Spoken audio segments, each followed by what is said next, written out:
With a heart full of wanderlust and eyes eager for adventure, Ethan Taylor found himself in the stunning expanse of the Great Barrier Reef, Queensland, Australia. A place renowned for its breathtaking beauty and vibrant marine life. It was the perfect backdrop for an unforgettable snorkeling experience. Ethan was an adventurous tourist, always drawn to the ocean's mysteries. He was about to immerse himself in one of the world's most spectacular underwater landscapes.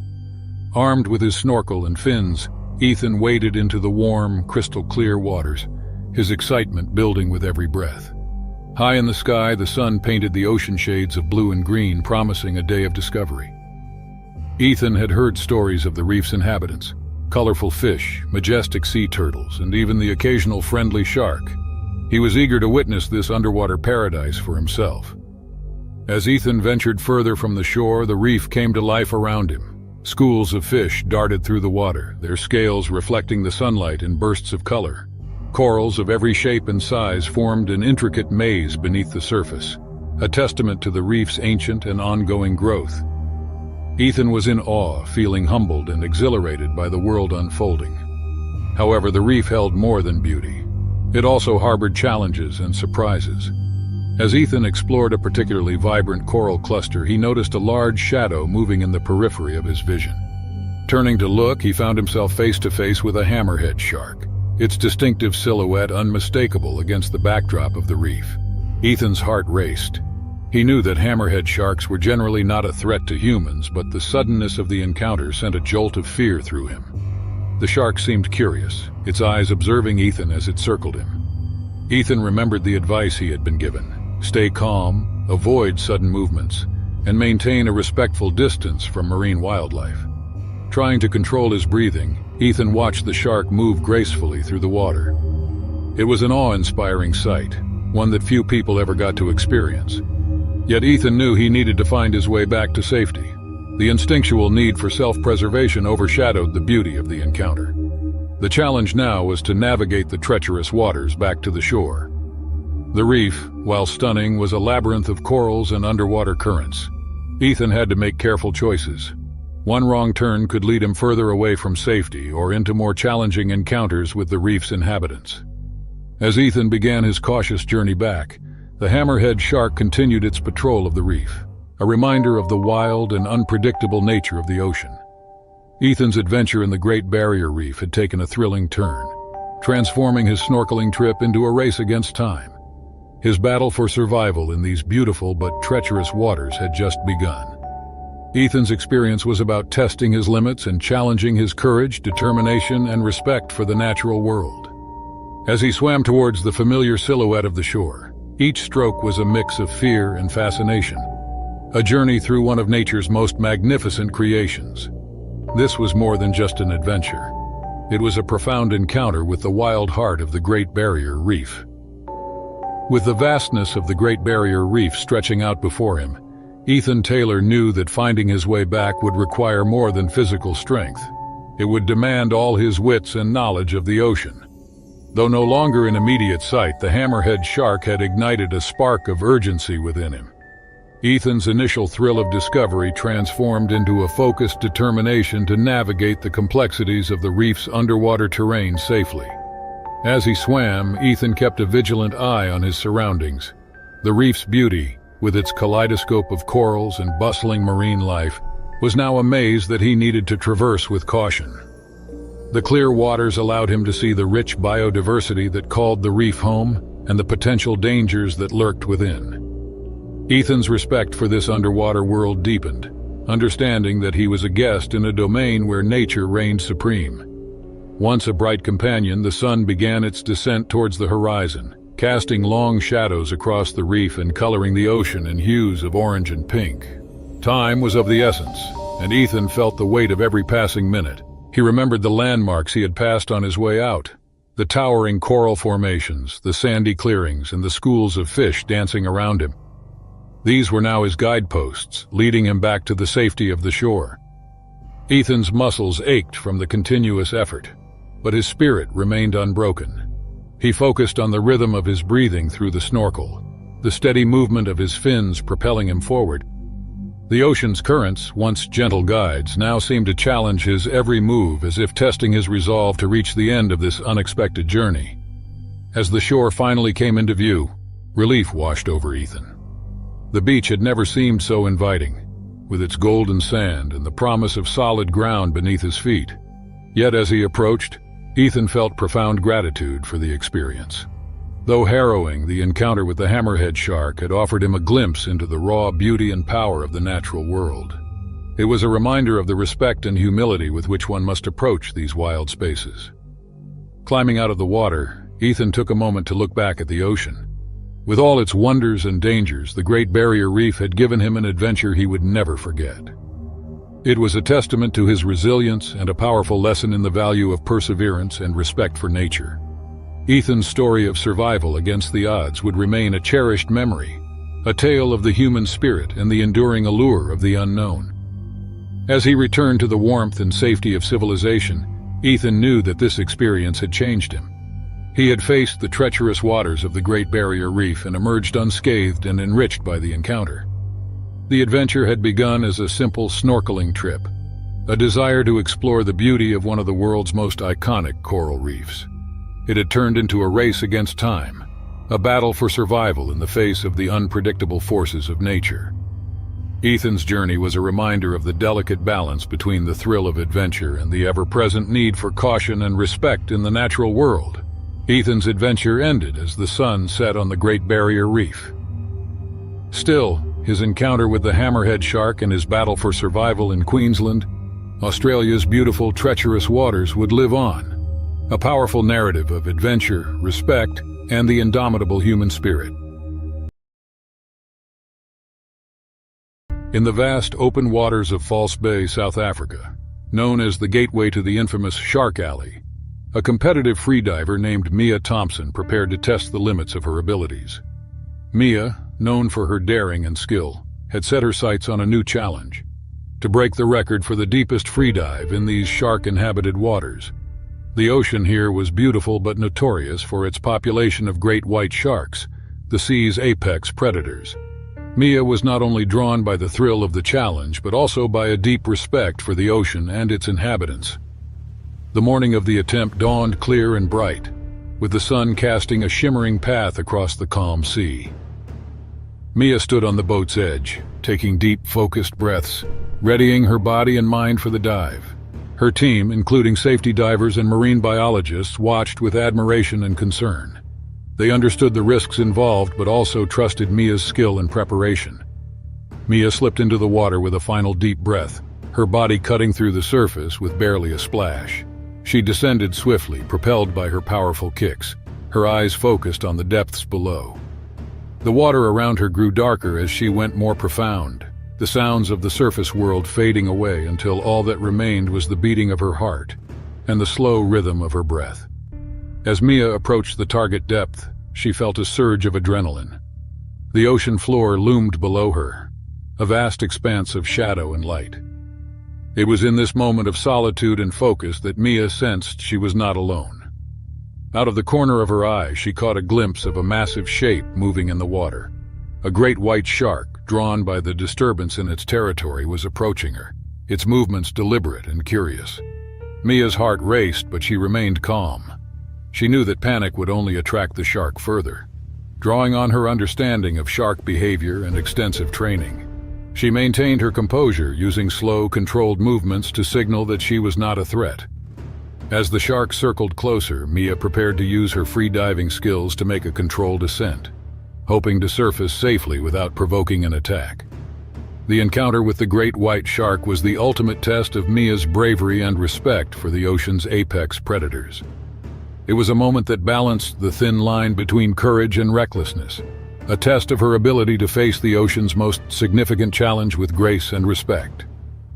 As Mia began her ascent, her every move was calculated, designed to minimize any perceived threat to the great white shark now escorting her through the depths. The shark, a formidable silhouette against the dim light from above, continued to circle, its curiosity piqued but not aggressive. Mia focused on her training, using gentle movements to rise towards the surface, her eyes never leaving the massive predator. The distance between them slowly increased as Mia neared the surface, her lungs aching for air but her mind remarkably clear. She broke through the water's surface, gasping for breath, the sunlight warming her face. The safety team rushed to her side, relief evident in their eyes. Mia looked back at the water, half expecting the shark to follow, but it remained deep, a shadow fading into the blue. Mia reflected on the encounter on the boat, wrapped in a blanket. She had achieved her goal, not just in terms of depth, but also in facing the ultimate challenge of the ocean. The experience was a profound reminder of the respect owed to these majestic creatures, and the fine line between pursuing one's passions and respecting nature's boundaries. Mia's story spread, inspiring both awe and debate. It underscored the importance of understanding and respecting the ocean's apex predators. It highlighted the personal growth that comes from confronting fears head-on. For Mia, the dive was more than a record. It was a life-changing encounter that deepened her connection to the sea and its most formidable inhabitants. Sasha Bennett wasn't just a surfer. In those moments when water and speed and pure instinct collided, she wasn't just riding the wave. She was a part of its thundering power. This stretch of Queensland coastline, with its hidden coves and fickle tides, had been her classroom since she was old enough to hold a board. She knew its moods, its secrets, even its dangers. Today was different. Today, tucked into the curve of the Gold Coast on a blazing May morning in 2004, everything hinged on ambition. Sasha, 17 years old and burning with dreams too big for her little town, was chasing more than just the perfect swell. This was her breakout year. Nationals, sponsorship deals, maybe even a shot at the world tours. She'd make her dad proud and prove to herself that even after her mom's death, she could handle whatever life threw at her. Her practice spot, breakaway point, was a beast even on good days, the kind of place the grizzled veterans liked to test their mettle and where the weekend warriors rarely dared to venture. Sasha thrived on the challenge, the way the currents shifted out here, the way a wave could build into a roaring wall of water in seconds. Of course, with those unpredictable swells came the occasional less welcome visitor. Bull sharks, especially, are drawn by the churned-up water and the promise of a meal. Old Maka, the weathered surf shop owner with his missing finger and shark-tooth necklace, had wagged a finger at her yesterday, muttering warnings. Sasha hid her shiver of fear with a cheeky grin. She was too strong, fast, and good to become some shark's breakfast. Paddling out this morning, muscles warm and heart pounding, a sliver of unease crept in. It warred with the familiar adrenaline rush. Fear was the enemy, and she'd wrestled it to the ground more times than she could count. Her first few rides were exhilarating. She knew her form was perfect, honed by years of early mornings and relentless practice. Then she saw it. Out on the fringe of her vision, a dark shape arced through the water. It surfaced again, closer this time. That wasn't a dolphin. Too thick, too blunt, the familiar surge of adrenaline turned icy. That shape, that relentless movement was unmistakable. But she was too far out, too far from the safety of the shore, too far from anyone who could help. And it was getting closer. The world exploded into chaos. One moment Sasha was balanced on her board, scanning for the next wave. The next, the shark erupted from the depths, a torpedo of muscle and teeth. Its massive body knocked her from her board, tumbling into the water. Pain seared through her leg, a fiery ripping sensation. Then the shark was back, pulling her under with horrifying force. Her lungs screamed as the water closed over her head, salt choking her. She glimpsed its open maw through the murky blue, a jagged line of razor-sharp teeth. Sasha clawed and kicked with the primal strength of desperation, but its grip was relentless. Then, as suddenly as it began, the pull eased. She was free, but only for a moment. The shark circled back, blood trailing in the water, its dark eyes cold and fixed on her. Sasha surfaced, gasping and sputtering, her injured leg burning, barely able to keep her head above the water. The beach seemed impossibly far away. She kicked frantically, one-armed, propelled by a surge of fear she'd never known. Her board bobbed nearby, but the shark was between her and her lifeline. She thought of her dad, his tired face etched with worry lines, and a wave of anger surged through her, fueling her determination. Behind her, the monstrous fish turned, beginning another charge. Sasha lunged for her board, ignoring the white-hot pain. The shark closed in, its open jaws a gaping terror. She yanked the board up, a pathetic shield, and braced herself for the impact.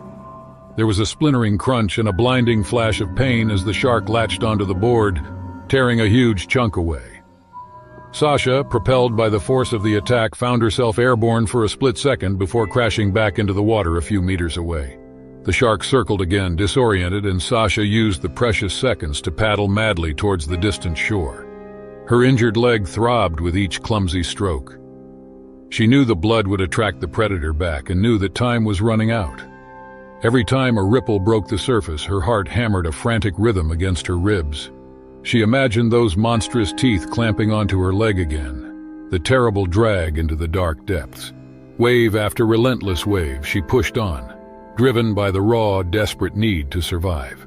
Her breaths came in ragged gasps as her muscles protested, but she refused to give in. The beach, once a distant smudge, grew closer with agonizing slowness. Her arms felt like lead, her wounded leg a useless weight. Then a glimmer of hope emerged. A figure appeared on the shoreline, waving frantically. A fellow surfer. Her voice, raw and weak, barely carried over the sound of the surf, but she screamed for help. The figure plunged into the water, paddling toward her with powerful strokes. With renewed energy, Sasha somehow found the strength to push on. The shark hadn't reappeared, perhaps drawn away by the new presence in its territory. The other surfer reached her, helped her onto his board, and paddled them to safety. As Sasha collapsed on the sand, the sobs came in great shuddering waves mingled with relief.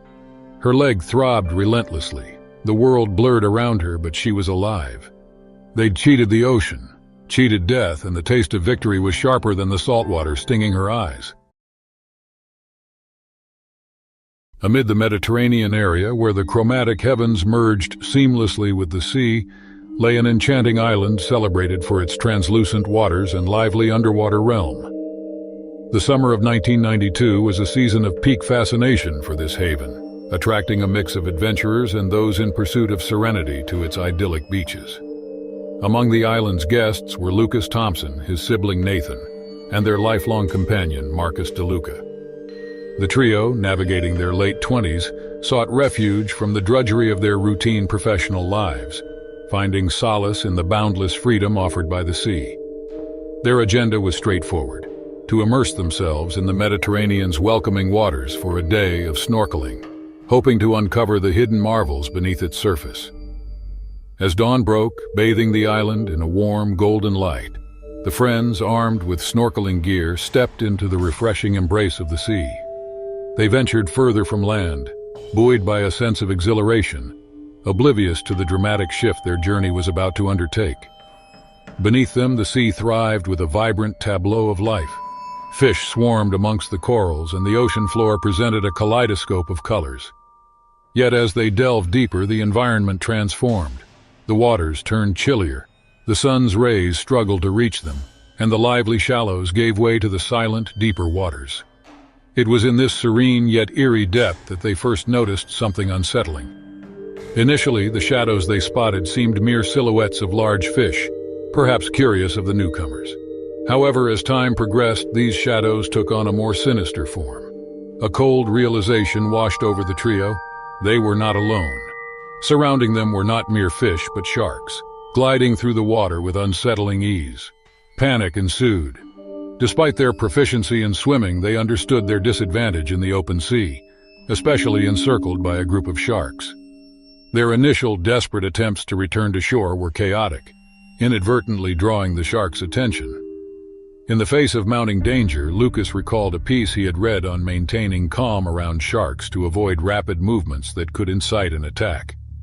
Sharing this knowledge with Nathan and Marcus, they attempted to regulate their breathing and pace their movements, focusing on conserving energy for the lengthy swim back. The return to the shore tested their limits, with every shadow and ripple sending waves of terror through their weary bodies. Yet with each stroke, they reminded one another of the life that awaited them beyond the sea, their families, aspirations, and the sheer joy of being on solid ground again. When the shore's sandy bed finally came into view, it brought with it a glimmer of hope. They emerged from the sea transformed, no longer the light-hearted vacationers they once were, but survivors, united by an ordeal that would forever shape their existence. In an astounding turn of events, the group of three had emerged from their dire predicament without a mark on them. Their careful strategy and unwavering determination to survive played a crucial role in their safe passage through dangerous waters and encircling threats. This escape, untouched and intact, not only intensified their survival narrative, but also shed light on the exceptional conditions under which they maintained their calm and unity. The fact that they came out physically unharmed from such a hazardous scenario brought an element of wonder to their remarkable tale, further strengthening their connection and deepening their reverence for the ocean's formidable powers. Their return, unscathed, stood as a symbol of their endurance and a glimmer of hope, illustrating that even in the most dangerous moments, solidarity and tranquility can pave the way to extraordinary escapes. The shark encounter emerged as a defining episode in the lives of Lucas, Nathan, and Marcus. It reshaped them, instilling a profound appreciation for life's delicate nature and the depth of their friendship. Their story, shared among both islanders and visitors, served as a vivid reminder of the respect the sea commands, a narrative of exhilaration, fear, and ultimately victory, underscoring that even amidst life's most dangerous currents, the essence of humanity can endure. This ordeal in the Mediterranean remained an unforgettable chapter in their lives, recounted with a blend of dread and admiration. It stood as a narrative of perseverance against all odds, a celebration of friendship's lasting power, and the unpredictable interplay between humanity and the natural world. The sea, with all its splendor and perils, now occupies a sacred place in their hearts, a testament to the day they gazed into the abyss and emerged with their lives forever changed. In the serene waters surrounding the Fiji Islands, nestled in the vast expanse of the South Pacific, Olivia Harper dedicated her life to unraveling the ocean's mysteries. As a marine researcher, she spent her days in the open water, surrounded by the vibrant life that thrived beneath the waves. The year was 2005, and Olivia's latest project focused on the behavior of marine life in these pristine waters, a task that brought her face to face with the ocean's most magnificent creatures. On a bright, sunny morning, Olivia set out on her boat, equipped with her research tools and a heart full of curiosity. The clear blue waters of Fiji offered visibility for miles, a perfect condition for her studies. Diving into the ocean, she was greeted by a ballet of colorful fish and corals, a spectacle that never ceased to amaze her. As Olivia ventured further, recording her observations, she noticed a shadow looming in the distance. Initially, she assumed it was one of the many harmless creatures she had become accustomed to during her dives.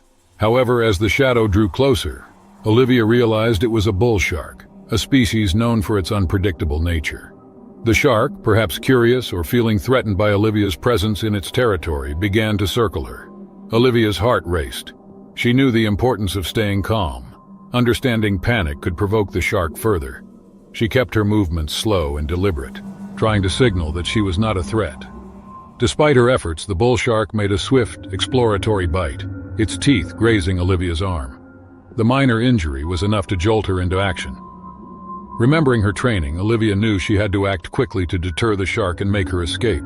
The moment was critical, and her response in the next few seconds would determine her fate.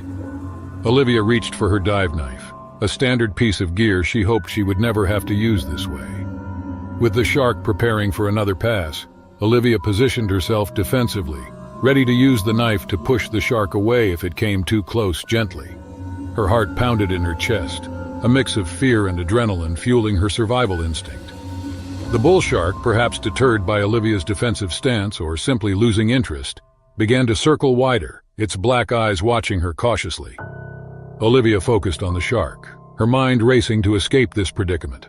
The standoff seemed to last an eternity, but only a few moments before the shark slowly began to retreat into the depths, leaving Olivia alone in the vast ocean. With the shark gone, Olivia quickly returned to the surface, her arm throbbing from the injury but her spirit undeterred. As she broke through the water's surface, gasping for air, she knew that her quick thinking and understanding of shark behavior had saved her. The boat was in sight, a beacon of safety in the open water. Olivia swam towards it, her mind replaying the encounter over and over. Though terrifying, this experience gave her a new perspective on the creatures she had dedicated her life to studying. Olivia's respect for the ocean and its inhabitants deepened, a reminder of the delicate balance between human and marine life. As Olivia clambered back onto her boat, nursing her arm, the pain was a sharp reminder of the ocean's unpredictability. The serene beauty of the Fiji Islands with their clear blue waters had always been her research playground, where she pursued her passion for understanding marine life. Today, however, it had presented her with a stark lesson on survival. Alone on the boat, Olivia caught her breath, the adrenaline slowly ebbing away. She assessed her injury. It was minor, but it needed attention. She cleaned the wound with her first aid kit, wrapping it securely. The encounter with the bull shark was a testament to the risks she faced in her work, which she had always acknowledged but never encountered until now. Despite the scare, Olivia's determination remained unshaken. She understood that such encounters were rare and that the bull shark's behavior was more out of curiosity than aggression. While frightening, this experience only fueled her resolve to continue her research and contribute to understanding these misunderstood creatures. The incident, however, made her more cautious. She reviewed her safety protocols, ensuring she would be better prepared for future encounters. Olivia knew the ocean was a dynamic, ever-changing environment full of surprises. It demanded respect, and she was more than willing to give it. In the days following the attack, Olivia focused on healing and reflecting on her experience. She pondered the data and observations she had collected before the encounter, eager to return to her research. Yet she knew she had to wait until she was fully healed and ready to face the ocean's depths again.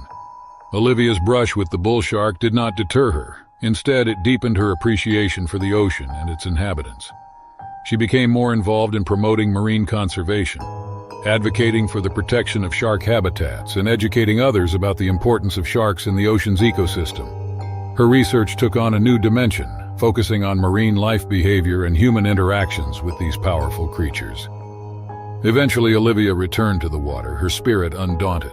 She continued her work with renewed purpose and a deeper understanding of the balance between human and marine life. With all its mysteries and dangers, the ocean remained her passion, a vast blue world she was privileged to explore. Olivia's encounter with the bull shark became a defining moment in her career, a reminder of the challenges and rewards of working in marine research. It reinforced her belief in the importance of her work and the need for continued education and conservation efforts. As she dove into the waters of the Fiji Islands once more, Olivia felt a profound connection to the ocean, a bond forged through respect, understanding, and a shared sense of survival. With its endless wonders and challenges, the sea called to her, and she answered, ready to continue her journey of discovery, armed with knowledge, experience, and an unbreakable will to coexist with the magnificent creatures of the deep. In 2005, Dr. Emily Saunders, a kind marine biologist from Australia, started her adventure on the beautiful Cocos Island of Costa Rica. Emily loved the ocean and all its creatures. She was on vacation, but exploring the sea was the best part for her. Cocos Island was memorable. It was far from the busy world, covered in thick green forests and surrounded by the bluest water you could imagine. One sunny morning, Emily decided to see something extraordinary. She had heard about a coral reef that was like a hidden treasure near the island. This reef was home to fish of all colors, shapes, and sizes. Putting on her diving gear, Emily couldn't wait to jump into the water. As she swam deeper, the water became clearer. The coral reef appeared more beautiful than she had imagined. Fish that looked like they had been painted by hand swam around her. Emily felt like she was in a dream. She saw bright corals, sea stars, and even a playful group of dolphins. While exploring, Emily found something unexpected. It was an entrance to an underwater cave. It looked mysterious, and Emily wanted to find out what was inside. She knew caves could be dangerous, but her curiosity was too intense. She swam closer and entered the cave. Inside, it was like a whole new world. The light from the entrance made the water inside the cave shine like blue diamonds. Emily saw beautiful rocks and more colorful fish. As she went further, she noticed something even more impressive. There was a group of endangered sea turtles. They were resting near the back of the cave. Emily knew these turtles were rare. Seeing them was a special moment. But then something changed. The water felt different, and Emily sensed she was not alone. A colossal shadow moved in the deeper part of the cave.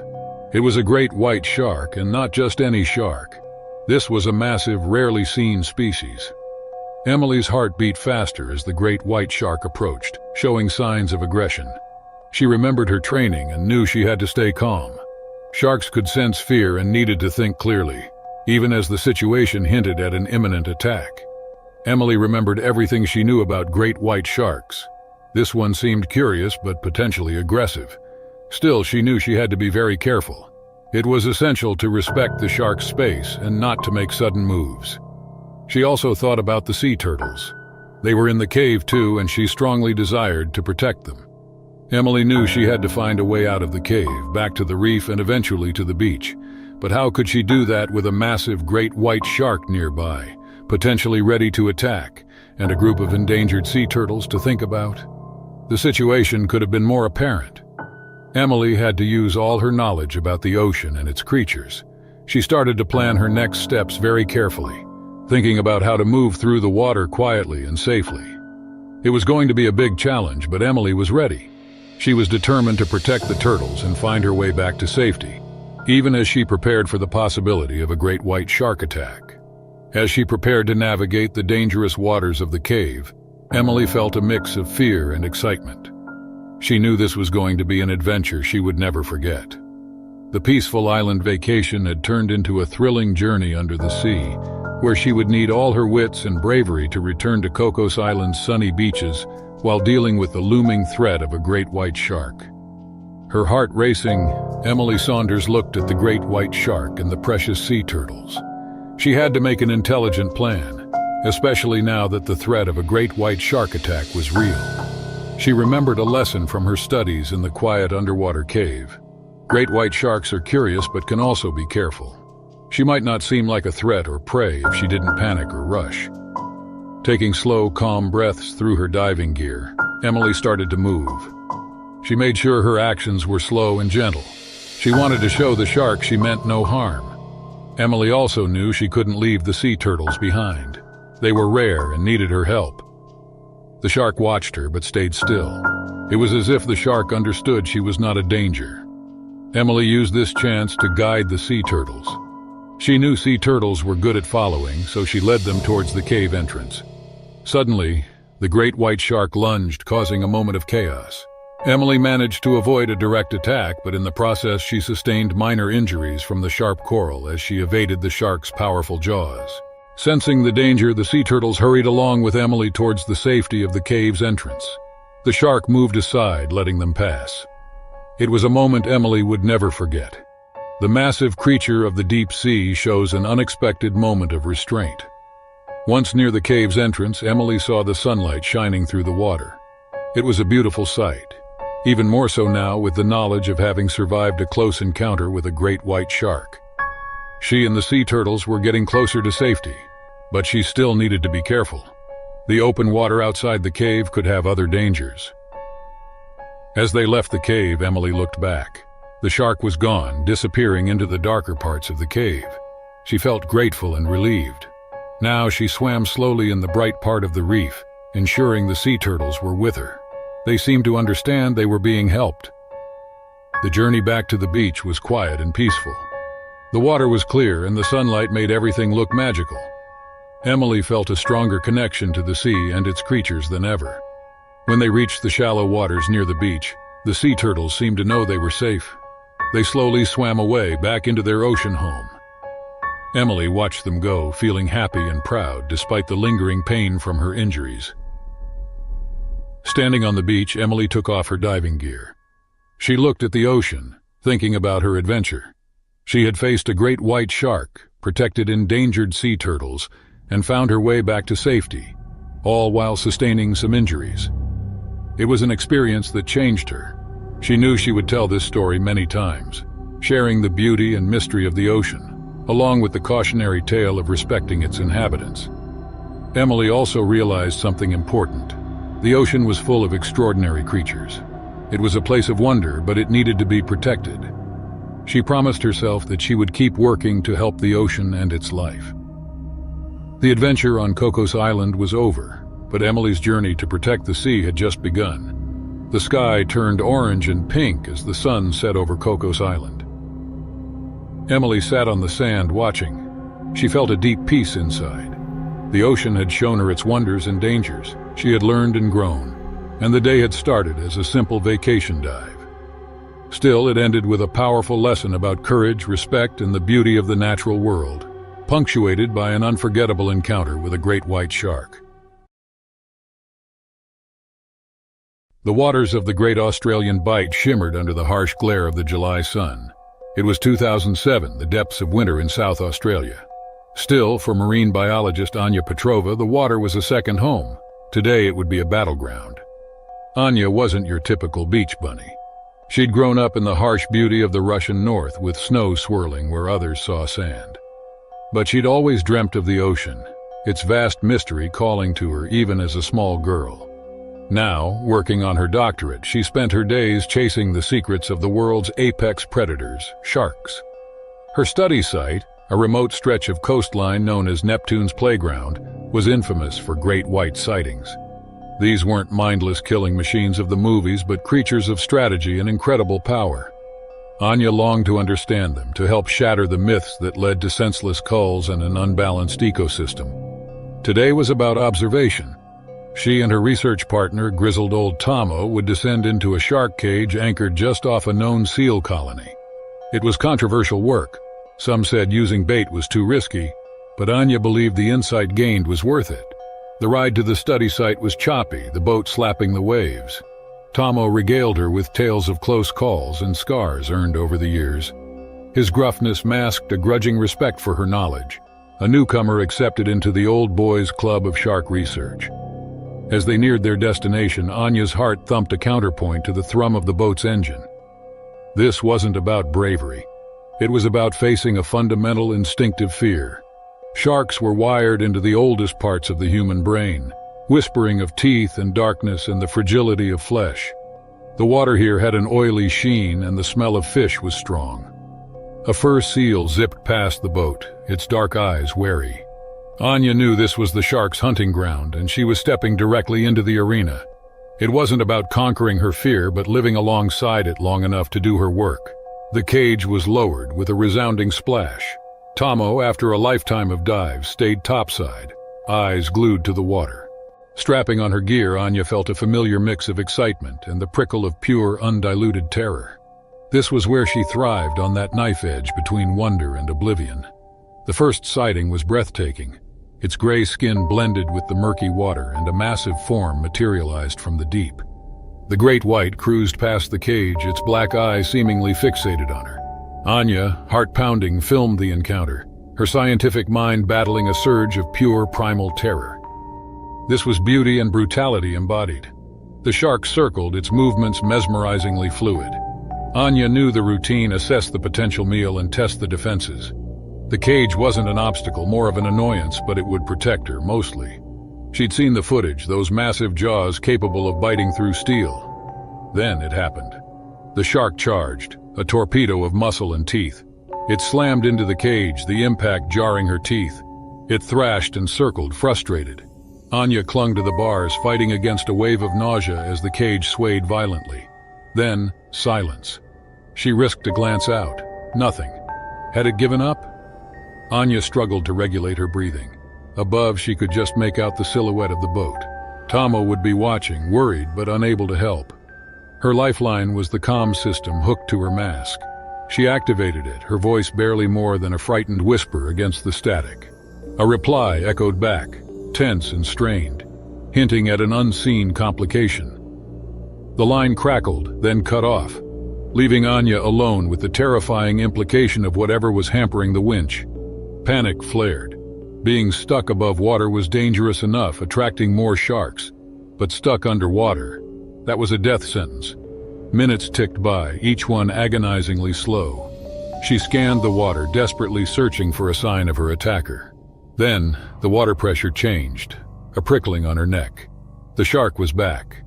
It circled the cage as if assessing it for flaws. Anya knew her time was running out. If Tomo couldn't free the cage, she'd drown, trapped within feet of the surface. But she wasn't helpless.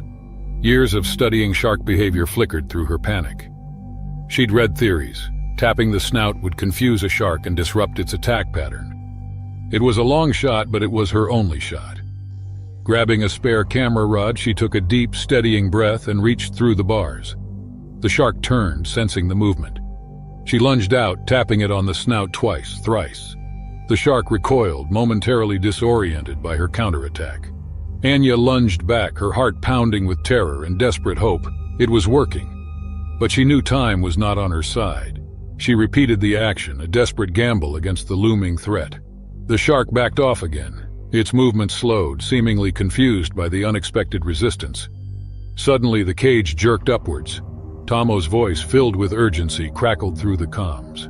Anya scrambled towards the ladder as the cage was winched up with agonizing slowness. Her eyes were fixed on the water below, where the shark still circled ominously. Breaking the surface felt like a resurrection. Gulping ragged breaths, Anya collapsed on the deck, Tomo's face a mask of relief. He helped her out of her gear with rough hands that were surprisingly gentle. When the cage was back on deck, he turned and gunned the engine, speeding away. Only as the shoreline came into view, Anya allowed herself to cry. It was relief, terror, and a newfound respect for the thin line between researcher and prey. She had stared death in the eye and lived to tell the tale. From this day on, her work wouldn't just be academic. It would be a testament, a tribute to the magnificent, terrifying creatures that ruled the deep. Alex Johnson embarked on a journey of recovery and solidarity in the serene yet wild waters off the coast of Gansbai, South Africa, known for its dense population of sharks. Having survived a harrowing shark attack himself, Alex knew the depth of fear and trauma such an experience could engrave in one's heart. Determined to transform his ordeal into a beacon of hope, he founded a support group for individuals who had faced similar encounters. This group became a sanctuary for survivors, where their stories and fears could be shared without judgment, and understanding and empathy flourished. Alex proposed a daring and therapeutic idea, a group sea voyage into the waters that had once been a source of their nightmares. He intended to help the group confront their fears, look them in the eye, and find peace. The idea was met with mixed emotions, a blend of apprehension and a quiet, emerging courage. After months of preparation, which included safety protocols and learning about shark behavior, the group was ready to set sail. The day of the voyage dawned clear and bright, with the sun casting a golden glow over the waters of Gansbai. As the boat left the harbor, there was palpable tension among the group. Each member was lost in their thoughts and memories. Alex stood among them, offering encouragement, reminding them of the strength they had shown by simply being there. As they ventured farther into the sea, the group's focus shifted to the world beneath the waves, guided by marine biologists who explained the importance of sharks in the ocean's ecosystem. This educational aspect was crucial to Alex's plan. Understanding was the first step toward overcoming fear. The moment of truth arrived when the boat slowed, hovering over a known shark hotspot. The water around them teemed with life, and then, gracefully and silently, a school of sharks appeared, gliding through the blue depths. The sight was both terrifying and mesmerizing. The group members, once victims of their trauma, now watched in awe, their fears mingling with a newfound respect for these misunderstood creatures. In this shared moment of vulnerability and wonder, the survivors found themselves on the cusp of something profound. The sea, once a source of their deepest fears, was now a stage for healing and understanding. As they observed the sharks not as monsters but as an essential part of the natural world, the seeds of transformation were sown. The journey was about facing their fears and understanding and respecting the force that had changed their lives. This voyage was the first step in a healing journey, guided by the power of community and the therapeutic nature of facing one's fears head-on. Something remarkable happened as the group watched the sharks move elegantly. The sea of fear that had once engulfed them began to recede, replaced by a sense of awe and a deeper understanding. Observing the change in his companion's expressions, Alex knew that this moment culminated their journey together. The sharks, once symbols of terror, now represented a bridge to recovery and acceptance. The marine biologists on board shared insights into the sharks' behavior, emphasizing their role in the marine ecosystem. This knowledge helped the group see the creatures in a new light, not as villains of the sea but as vital participants in the ocean's delicate balance. The realization that their fear had been rooted in misunderstanding helped dissolve the barriers that had held them back from healing. The atmosphere was markedly different as the boat began its journey back to shore. There was laughter, shared stories, and reflections on the experience. The encounter had sparked a shift, allowing the group to reclaim power over their trauma. Alex watched his companions, proud of their courage and the strides they had made. Back on land, the group gathered one last time to discuss the day's events. They spoke of their fears, initial reluctance, and how the experience transformed their perceptions. The support group, which had started as a collective of individuals bound by their traumatic encounters, had evolved into a community of empowered survivors united in their journey toward healing. The sea voyage off the coast of Gansbai brought them face to face with their fears and showed them the beauty and complexity of the natural world. By confronting their past, they had opened the door to a future where fear no longer held dominion over their lives. This experience, rooted in understanding and respect, highlighted the transformative power of facing one's fears, supported by the strength of community. In the stark and boundless waters of the Arctic, close to the shores of Greenland, it was the year 2015. The exploration ship, known as the Aurora Borealis, was a fortress designed to breach the ice-filled seas, sheltering a group of devoted scientists. This group, under the guidance of Dr. Alexander Hart, embarked on a journey to scrutinize the impact of climate alteration on the fragile ecosystem of the Arctic. Alongside Alexander was the marine expert Dr. Sofia Morales, the climate specialist Dr. Ethan Wright, and a team of proficient sailors and research aides. This vessel, the Aurora Borealis, had transformed into their sanctuary and study hub, outfitted with state-of-the-art apparatus to track environmental shifts and aquatic life. Yet as they delved deeper into the icy solitude, they unknowingly trespassed into the realm of a being as venerable as the ice itself, a colossal Greenland shark. The Greenland territory at the junction of the Arctic and Atlantic Oceans was a realm of stark contrasts. Its expansive ice fields and the surrounding cold waters were as magnificent as they were ruthless. The team had selected this spot for its pivotal role in climate change research, as it was among the rare locales on the globe where one could observe Greenland sharks in their native surroundings. These sharks, secretive behemoths of the abyss, were infrequently observed yet held in high esteem through local folklore. Known for their centuries-long lifespan, they glided silently under the ice, embodying the wild and untamed spirit of the Arctic. The narrative unfolded as the Aurora Borealis made its way through an especially thick ice pack. The researchers were thrilled, having amassed invaluable insights over the preceding weeks. However, their enthusiasm quickly turned to concern when an unexpected shift in the ice entrapped the vessel. The ice, clamping around them like a vice, immobilized the ship. As the team devised their next steps, a minor mishap led to a crew member sustaining an injury. It was a trivial cut, yet in the Arctic silence, the scent of blood traveled far under the ice. It was this very scent that roused the ancient predator from its slumber. Attracted by the hint of easy prey, the Greenland shark began to encircle the immobilized vessel. Invisible but ever-present, its approach was slow, calculated, and terrifyingly patient.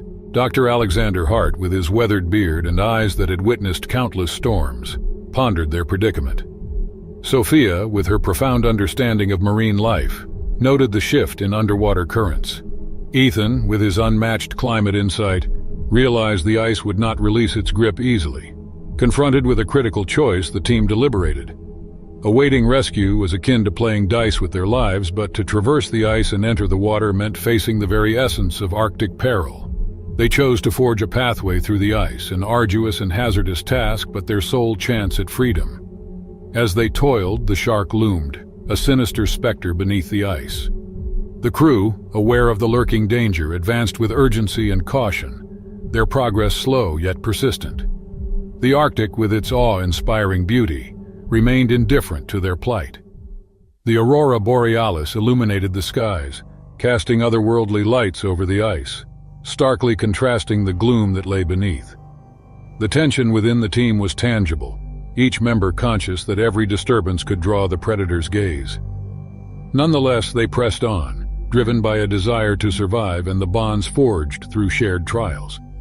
Approaching the icefield's perimeter, the shark made its presence unmistakably felt.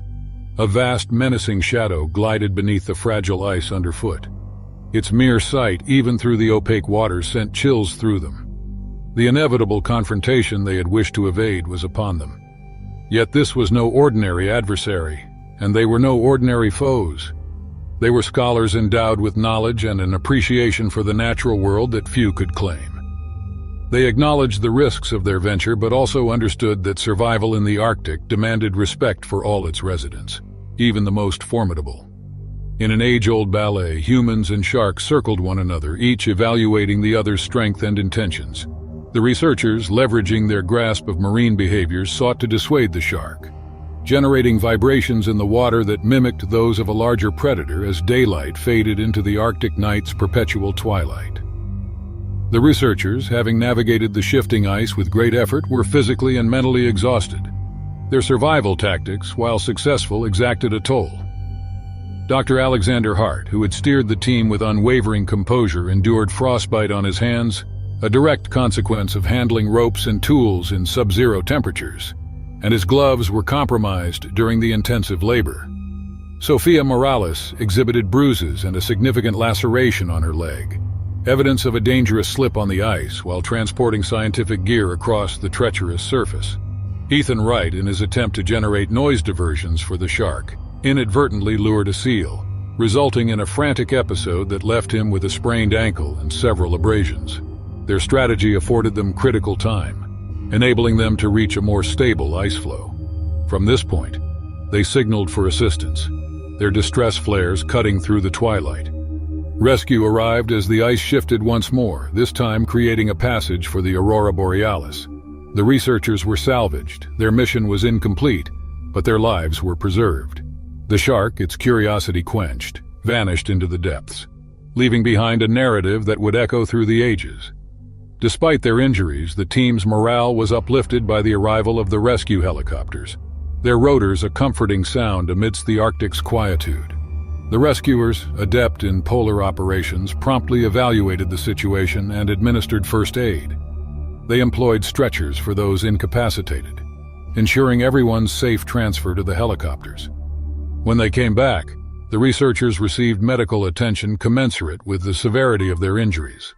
Alexander's frostbite was treated with debridement, luckily without long-term repercussions. Sophia's wound needed suturing and vigilant infection prevention, a frequent hazard in polar settings.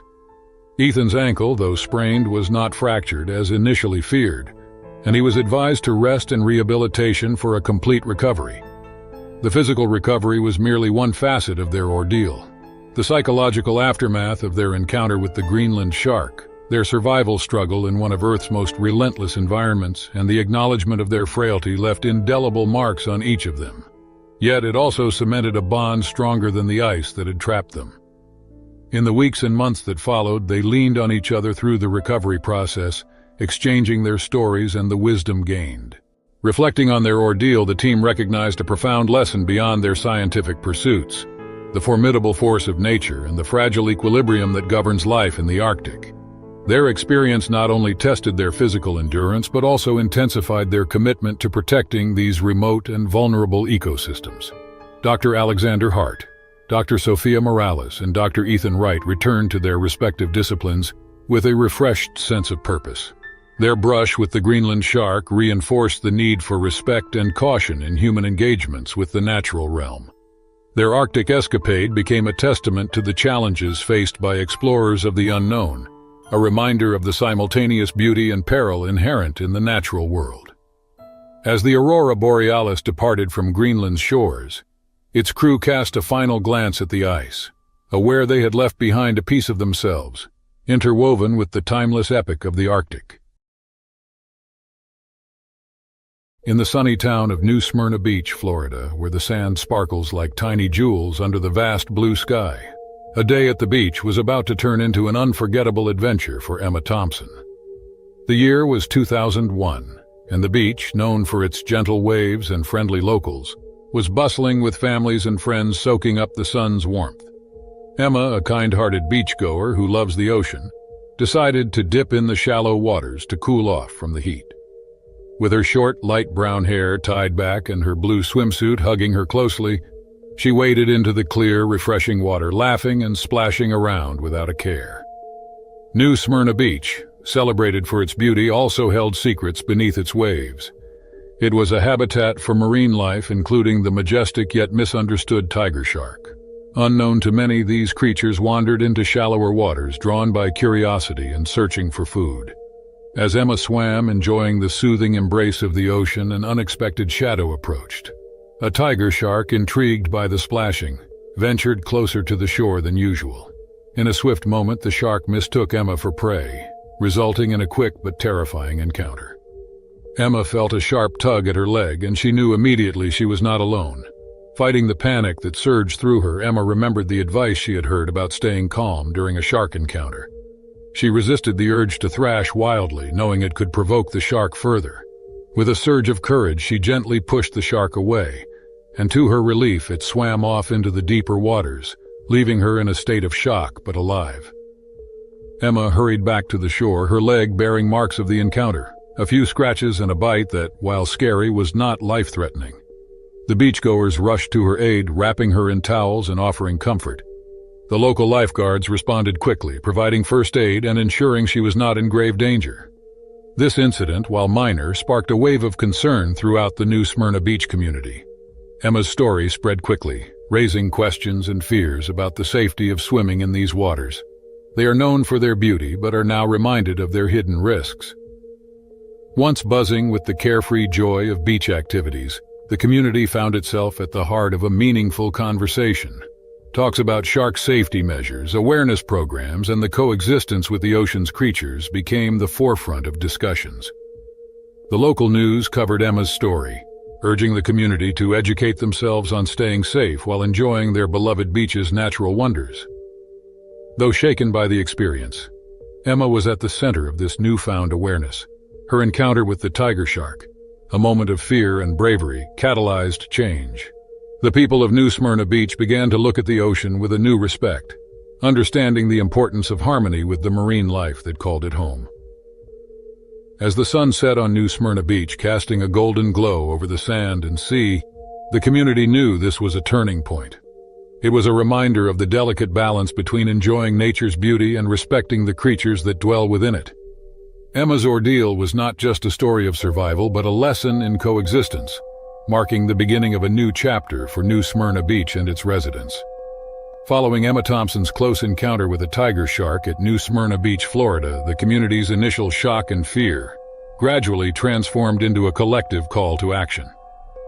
Residents, previously unaware of the intricacies of shark behavior and the statistical rarity of shark attacks, began to educate themselves and each other. 2001 became a pivotal moment for the town, marking a shift towards increased safety and understanding of the marine environment. Inspired by the community's eagerness to learn and adapt, local authorities initiated educational programs focused on marine life, especially sharks. These programs were designed to demystify the creatures of the deep, explaining their importance in the ocean's ecosystem and the real risks they pose to humans. Workshops and seminars were held, where experts shared tips on how to stay safe while swimming, such as avoiding swimming at dawn or dusk, keeping close to shore, and staying in groups. Emma, her spirit undiminished by the incident, became an advocate for ocean safety and conservation. Now known by everyone in the town, her story was a powerful reminder of the respect the ocean demands. She worked alongside local wildlife conservationists to help spread awareness, emphasizing that the ocean was home to many and that humans were merely visitors. The local schools incorporated ocean safety into their curriculum, teaching children from a young age about the wonders and dangers of the sea. Emma often visited these schools, sharing her experience and the lessons she learned, turning her ordeal into a positive force for education and change. As summer approached, the beaches of New Smyrna Beach saw the implementation of new safety measures. Lifeguards were provided with additional training on how to handle potential shark encounters. They were equipped with drones to monitor the waters for any unusual activity.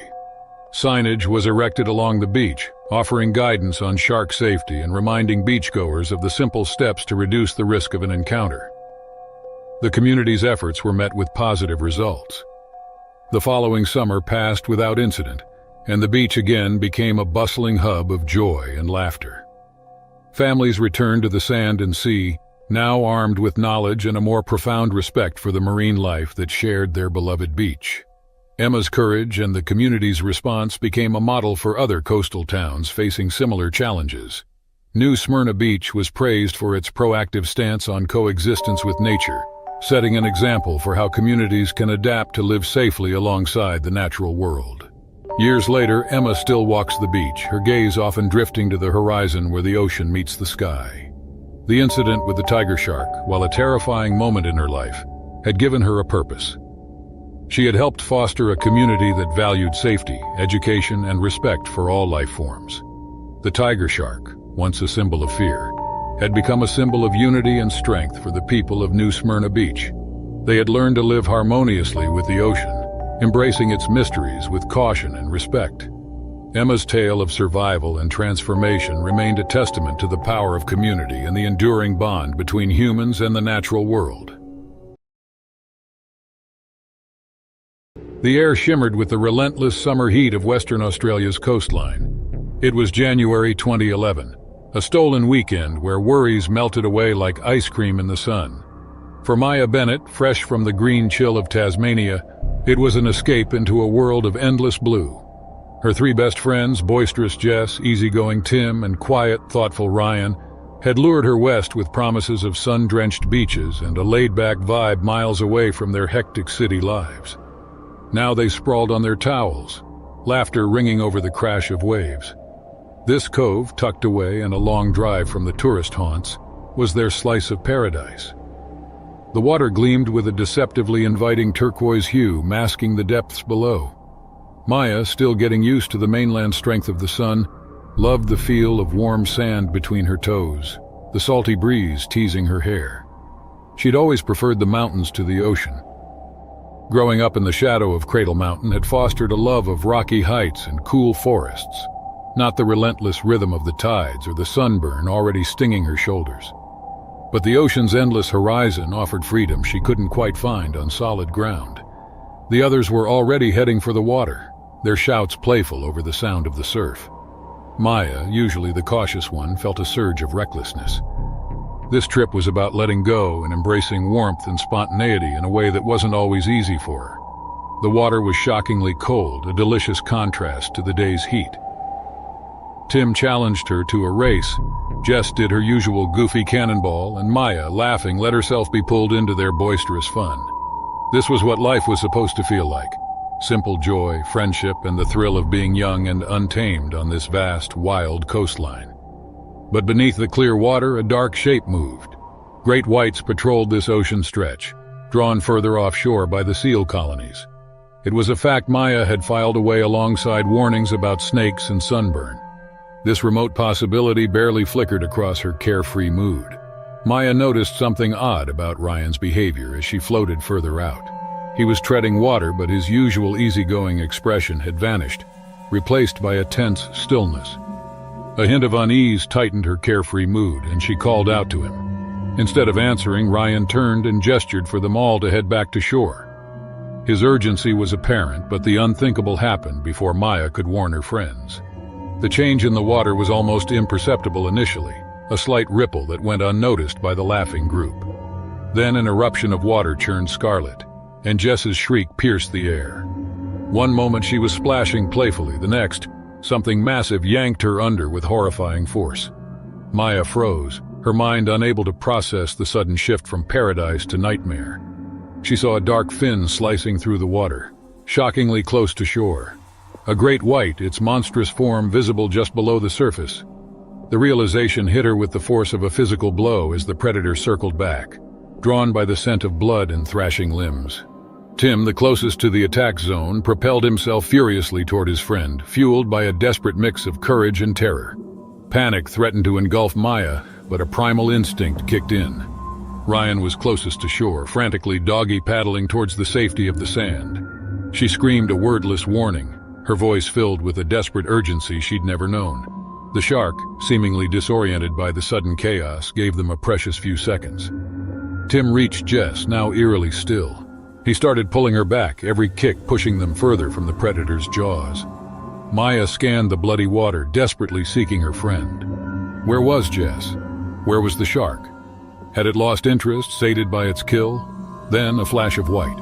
The massive fish surged from the depths, its gaping maw a terrifying sight. Tim dragging Jess's dead weight was a pitifully slow target. Maya let out a scream, a futile, despairing sound. Time seemed to stretch into agonizing slow motion. She watched the shark's sleek gray form like a missile drawing nearer. She saw Tim's face etched with horror.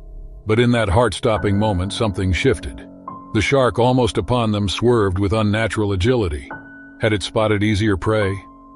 A flicker of movement, then a cry cut short as Ryan disappeared below the surface. Frantic, Maya scanned the waves, searching for any sign of her friend. But the ocean, so recently a playground, was now a scene of pure carnage. Then, as suddenly as it had appeared, the predator was gone, leaving a trail of crimson and floating debris as a grim testament to its passing. Maya dragged herself onto the sand, collapsing into the rough grains.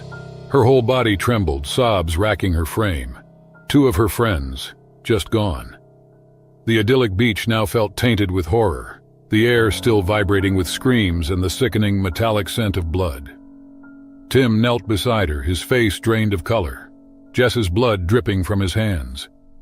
He held her gaze, his eyes filled with a chilling mix of despair and guilt. In the distance, sirens wailed, jarring in their world of shock and grief. Help arrived, statements were given, and survivors were comforted with empty words and too strong tea. But for those left behind, there was no comfort, no going back. The ocean, their brief paradise, had become a graveyard. The brutal reality of nature's power shattered their stolen weekend of laughter and warmth. Maya would carry the scars of this horrific day. The images, the guilt, the knowledge that life was precarious, even in the most beautiful places. In the end, the most dangerous predators didn't always lurk in deep water. Sometimes they swam unseen right beside you, shattering innocence with a single terrible strike. In the heart of the Pacific, surrounded by the vast blue ocean, lies the Solomon Islands, a paradise for adventurers and nature lovers alike. Among these adventurers was Emily Carter, a daring night diver who sought the thrill of exploring the underwater world after dark. Emily was fascinated by the ocean's mysteries, especially the bioluminescent creatures that lit up the waters with their magical glow. One calm evening, as the sun dipped below the horizon, painting the sky in shades of pink and purple, Emily prepared for a dive unlike any other. She had heard tales of a place off the coast where the water came alive at night, sparkling with the light of countless bioluminescent organisms. With her dive gear and a powerful underwater light, she set out to experience this natural wonder. Emily slipped into the water, her heart beating with excitement. As she descended into the depths, the world around her transformed. The ocean's darkness was pierced by her dive light, revealing a hidden realm where tiny creatures shimmered like stars in the night sky. It was a breathtaking sight, and Emily was mesmerized by the beauty of the bioluminescent display. As she swam farther, Emily's light danced across the water, attracting the attention of the ocean's nocturnal inhabitants. Fish darted in and out of the beam, their scales reflecting the light in flashes of silver. Emily felt a deep connection to this mysterious world, a place of beauty and danger intertwined. However, unbeknownst to Emily, her dive light was also attracting the attention of more formidable creatures. The area was a hunting ground for a pack of nocturnal sharks, predators that roamed the waters for their next meal. As Emily marveled at the bioluminescent spectacle, the sharks began to close in, drawn by the light that pierced the darkness. The peacefulness of the dive was soon shattered by the realization that she was not alone. Emily's heart raced as she detected movement in the periphery of her light. At first, she thought it was just another curious fish, but the size and shape of the shadows hinted at something far more dangerous. Emily knew she was in a precarious situation. The beauty of the bioluminescent creatures had led her into the hunting ground of nocturnal sharks, turning her dive into a battle of wits and survival skills. She had to rely on her knowledge of the ocean and its predators to navigate the pitch-black waters safely. As she cautiously moved, trying to avoid attracting more attention, Emily couldn't help but admire the efficiency and grace of the sharks as they moved through the water. She understood that she was an intruder in their domain, a guest in the vast and mysterious underwater world that came alive in the darkness of the night. The encounter was a stark reminder of the ocean's dual nature, a place of unparalleled beauty and inherent danger. Emily's respect for the predators of the deep grew as she realized the delicate balance in the ocean's nocturnal ecosystem. Her adventure had taken an unexpected turn, but it was a vivid lesson in respecting the sea and its inhabitants, no matter how mesmerizing or thrilling the dive might be. In the shadowy waters of the Solomon Islands, Emily Carter found herself in a delicate dance of light and shadow, surrounded by the silent forms of nocturnal sharks. Her heart pounded not just with fear but also with respect for these majestic creatures of the deep. The beauty of the bioluminescent world she had sought to explore was now intertwined with the thrill of survival. Aware that her dive light was both a beacon and a danger, Emily gradually dimmed it, hoping to become less visible to the circling predators. As the light faded, the glowing life around her became even more pronounced, painting a surreal scene in the underwater night. Emily moved slowly, minimizing her movements to avoid attracting further attention from the sharks. The darkness was now almost complete, save for the natural glow of the bioluminescent organisms. Emily's eyes adjusted and she began appreciating the subtle interplay of light and life in this unique ecosystem. The curious yet cautious sharks seemed to accept her presence, allowing her to observe them from a safe distance. It was a moment of profound connection, a reminder that humans were not rulers of the natural world but participants in its intricate dance. Realizing the importance of coexistence and respect, Emily reflected on the lessons this dive had taught her. The ocean was a place of endless wonders, but it demanded respect. The thrill of adventure could not come at the expense of the safety of its creatures or the balance of their habitats. As Emily slowly ascended to the surface, she felt deeply grateful for the experience. The encounter with the sharks in the bioluminescent waters had been a powerful reminder of the beauty and danger that coexisted in the ocean. It also reinforced her commitment to responsible diving practices that honored the sanctity of marine life. Back on the boat, Emily shared her experience with her fellow divers, emphasizing the importance of respecting the ocean's predators and the delicate ecosystems they inhabited. Her story was a testament to the transformative power of nature and the need for humanity to approach it with humility and care. The night dive among the bioluminescent creatures and nocturnal sharks would remain with Emily as a vivid reminder of the ocean's mysteries. It was an adventure that had brought her face to face with the raw beauty and inherent dangers of the underwater world, deepening her respect for the ocean and its inhabitants. Looking back at the dark waters, now calm and serene in the moonlight, Emily knew that this experience would shape her future interactions with the marine world, always with awe, respect, and a profound sense of responsibility. In 2021, the lighthouse keeper Tom Harding lived on the small, quiet, remote New England island. Tom's job was to ensure the lighthouse light shone brightly every night, guiding ships safely to shore. He loved his job and the peaceful island, but one day something strange happened that changed the quiet life on New England Island. It was a sunny morning when Tom first heard about the shark attacks. The island was preparing for the annual sailing regatta, a big boat race everyone looked forward to. People from nearby places would come to see the race and enjoy the sea. But this year, something was different. Sharks had been seen more often around the island, acting very strangely. Tom received the news from his friend, Captain Mike, who had been navigating these waters for many years. Captain Mike said he had never encountered anything similar, noting that the sharks behaved unusually and seemed angry. Tom was worried. The sailing regatta was very important for the island. It brought joy and visitors, a time when the whole community came together. But with the sharks acting aggressively, the event was in danger. People were afraid to go into the water. Being a curious and brave man, Tom decided to find out why the sharks were behaving this way. He thought he could help keep the regatta safe if he could understand the reason. Tom started his investigation by talking to the fishermen and other sailors around the island. They all said the same thing. The sharks seemed to be coming from the island's north side, where the sea was deeper and full of secrets. Remembering old stories he had heard, Tom wondered if the answer lay in the island's past. He went to the local library and began to read about New England Island's history. After hours of searching, he found something interesting. A century ago, a big ship had sunk near the north side of the island. The ship was carrying a mysterious cargo, and there were rumors of a dark secret.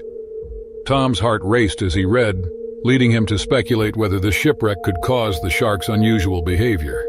He knew he had to see the shipwreck for himself. So, he prepared his small boat and set out to the sea. The water was calm and the sky was clear as Tom sailed towards the island's north side. As he got closer, Tom felt the sea change.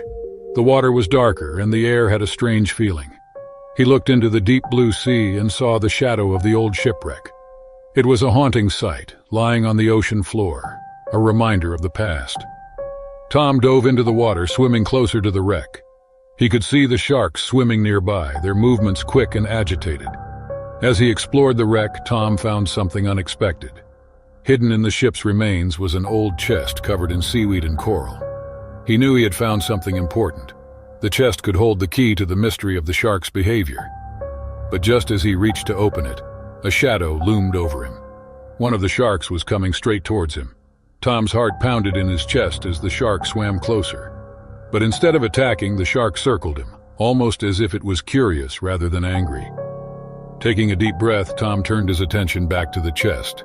With careful movements, he managed to open it, revealing its contents under the watchful eyes of the sea creature. Tom found an array of old documents and a peculiar ancient artifact inside the chest. The documents told a story of the ship and its cargo, revealing the dark secret of New England Island's past. A century ago, the ship was transporting a stolen artifact from a distant land, believed to awaken the sea's fury when disturbed. The artifact's removal from its rightful place had brought a curse upon the ship, leading to its sinking.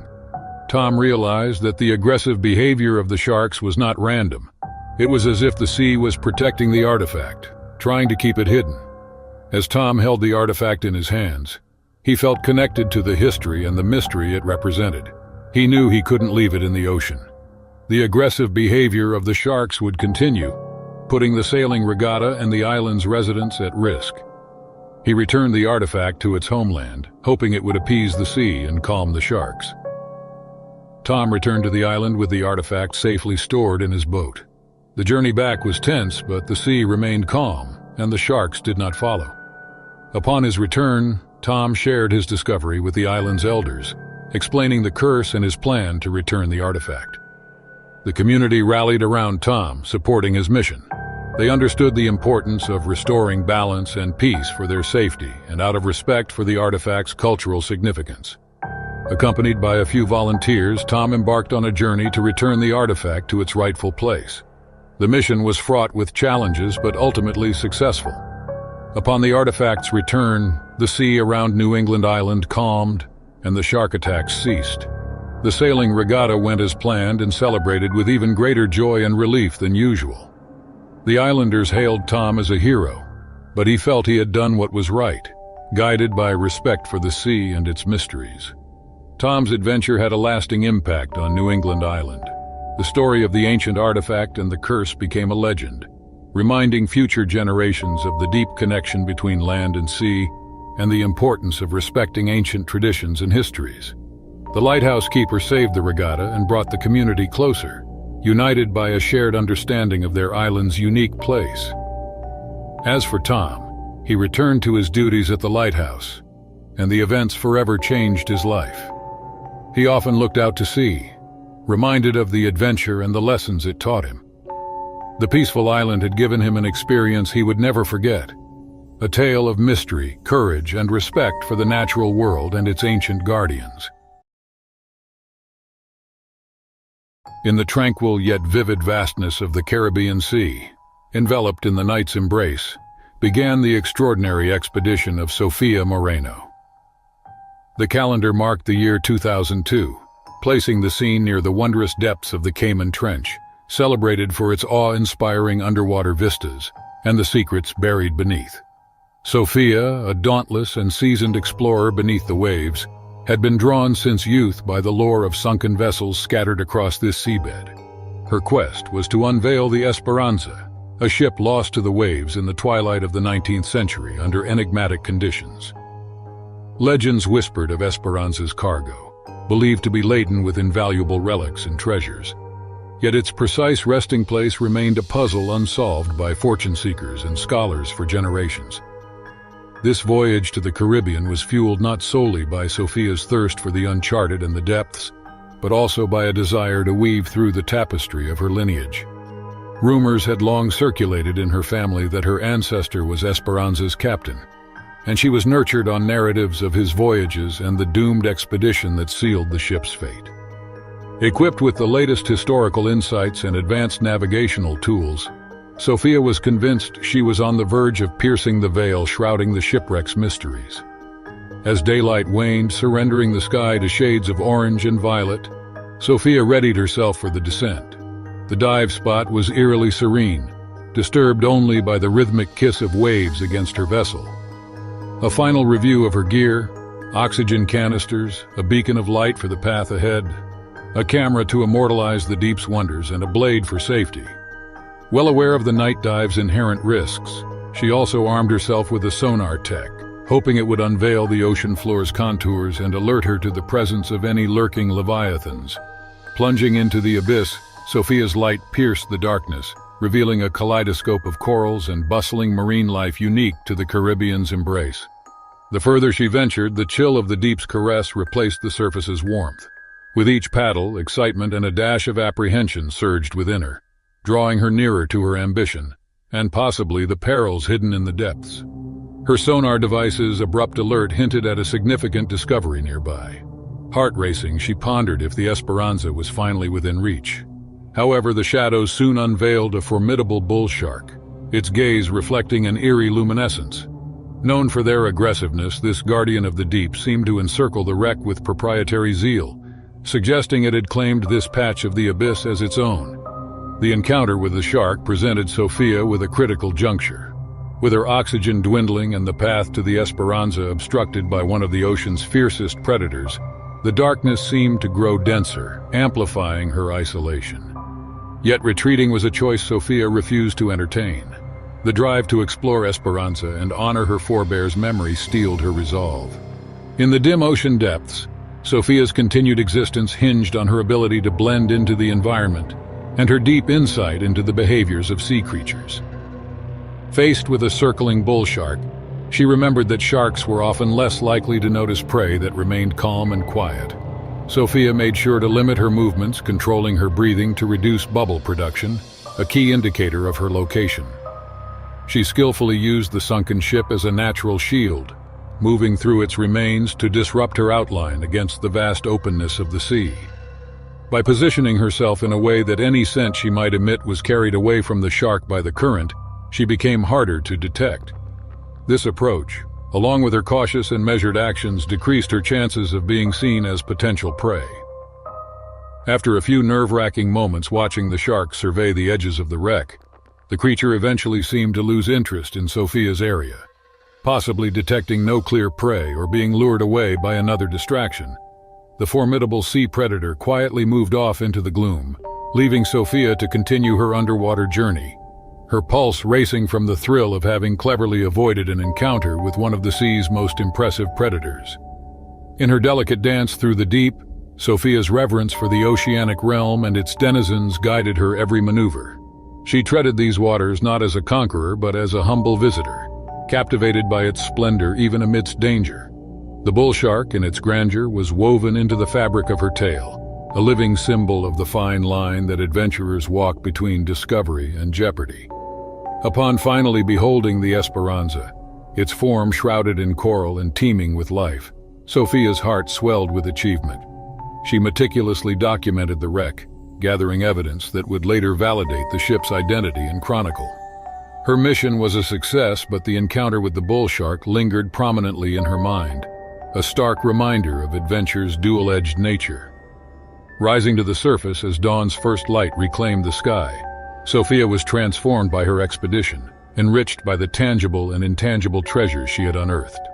This journey deepened her bond with the mysteries of the sea, and she knew the tale of her brush with the bull shark would be recounted for years, a narrative of respect, fear, and an indomitable spirit's quest into the unknown. Some men chase storms. Liam Carter chased the ocean secrets. Not the tourist trap reefs with their gaudy fish and selfie-taking snorkelers, but the places where light faltered and the creatures of the deep held dominion. Places like the Devil's Lair, a maze of underwater caves off the coast of New South Wales. It was June 2005, a Tuesday stolen from his work as a marine biologist and a perfect morning for a solo dive to fuel his obsession. Mornings in the lab were a dull ache. Surrounded by students buzzing with youthful enthusiasm, he felt a pang of the forgotten adventurer within. His work wasn't behind a microscope. It was out there, where the rules of nature were written in salt and blood, where the line between predator and prey blurred with the currents. Cave diving was his drug. That weightless freedom mixed with a shot of pure, heart-pounding terror. It was where he felt truly alive. Sarah, his girlfriend with her sensible job and worried frown, never entirely understood. He'd tried to explain, watching her eyes cloud over with concern he couldn't wholly dismiss. He'd tell her it wasn't about defying death. It was about feeling more alive than he ever did on dry land. She loved him, honestly. But some part of him, the part the ocean understood, couldn't be tamed by quiet dinners and promises of safety. This morning, while his colleagues prepped for lectures, he slipped away. The salty tang of the ocean greeted him like an old friend. Gearing up was a ritual, checking the seals, listening to the hiss of the regulator, and methodically preparing a way to calm the thrill coursing through his veins. The Devil's Lair had a reputation for a reason. Tiger sharks, nasty buggers with teeth like steak knives, patrolled these waters. Inside the caves, they were less likely. Still, the knowledge lurked beneath his bravado like a riptide, the possibility of a sleek shadow emerging from the darkness. The first descent was always a baptism. His city skin, softened by too much time under fluorescent lights, prickled with the change in pressure. Down here, his dive computer was his lifeline, beeping out the dwindling oxygen, his only guard against the silent, crushing death of an empty tank. His light pierced the gloom, dancing off the smooth rock walls. The lair was a marvel, each passage carved by time, by the relentless power of the ocean. A school of startled fish shimmered past, nervous prey echoing his heightened senses. The further he ventured, the deeper the thrill. Out here he was an explorer, a modern Magellan facing the unknown, armed with only his tanks and a thirst for the unexplored. The first hint wasn't a sight but a change of pressure. Liam felt something off in the water, a small change that made his skin tingle. He stopped, shining his light into the dark. Then he caught sight of movement at the corner of his eye, a quick glimpse of a powerful tail vanishing around a cave corner. Tiger shark. His heart hammered in his chest. Panic threatened to overwhelm him, but years of diving kicked in. Stay calm, his inner voice commanded. Assess, don't react. The shark was big, longer than him, but here, in the dark confines, its size was a disadvantage. The cave was his territory now. The twisty passages a maze he knew better than any predator. He pressed himself against a rocky outcropping and waited. There, it circled back, likely drawn by the disturbance in the water and the beam of his light. Its pale belly gleamed in the momentary illumination, rows of jagged teeth visible in its gaping maw. Liam held his breath, willing himself to become invisible. The shark cruised past, slow and deliberate, its cold eyes mere inches from where he hid. It was a territorial display, a warning. This was its kingdom. A surge of adrenaline flooded Liam's system, a strange mix of terror and the thrill of facing such raw power. He had to get out of there, but retreating the way he'd come was out of the question. The shark would be waiting. The cave system might offer an alternative route. Taking a calculated risk, Liam ventured deeper into the maze, his light cutting a path through the darkness. Time was his enemy now, each breath taking him closer to the point where his tanks would be empty, and his lungs would scream for air. His computer beeped an urgent warning, its flashing numbers a grim countdown. If he didn't surface within minutes, no rescue would be possible. He knew the stats, knew how quickly a dive could turn deadly. He thought of Sarah, her face etched in his memory, and the familiar wave of anger mixed with guilt surged through him. He'd been reckless and selfish. Another shift in pressure, stronger than before, and the smell of fish in the water grew stronger. The shark had returned, circling closer. Liam squeezed into a crevice, trying to become one with the rock, praying the shark would pass him by. He wasn't a meal, he was an intruder. Sharks didn't attack for fun, did they? A jolt ran through him as something massive bumped the rock face. The shark knew he was there.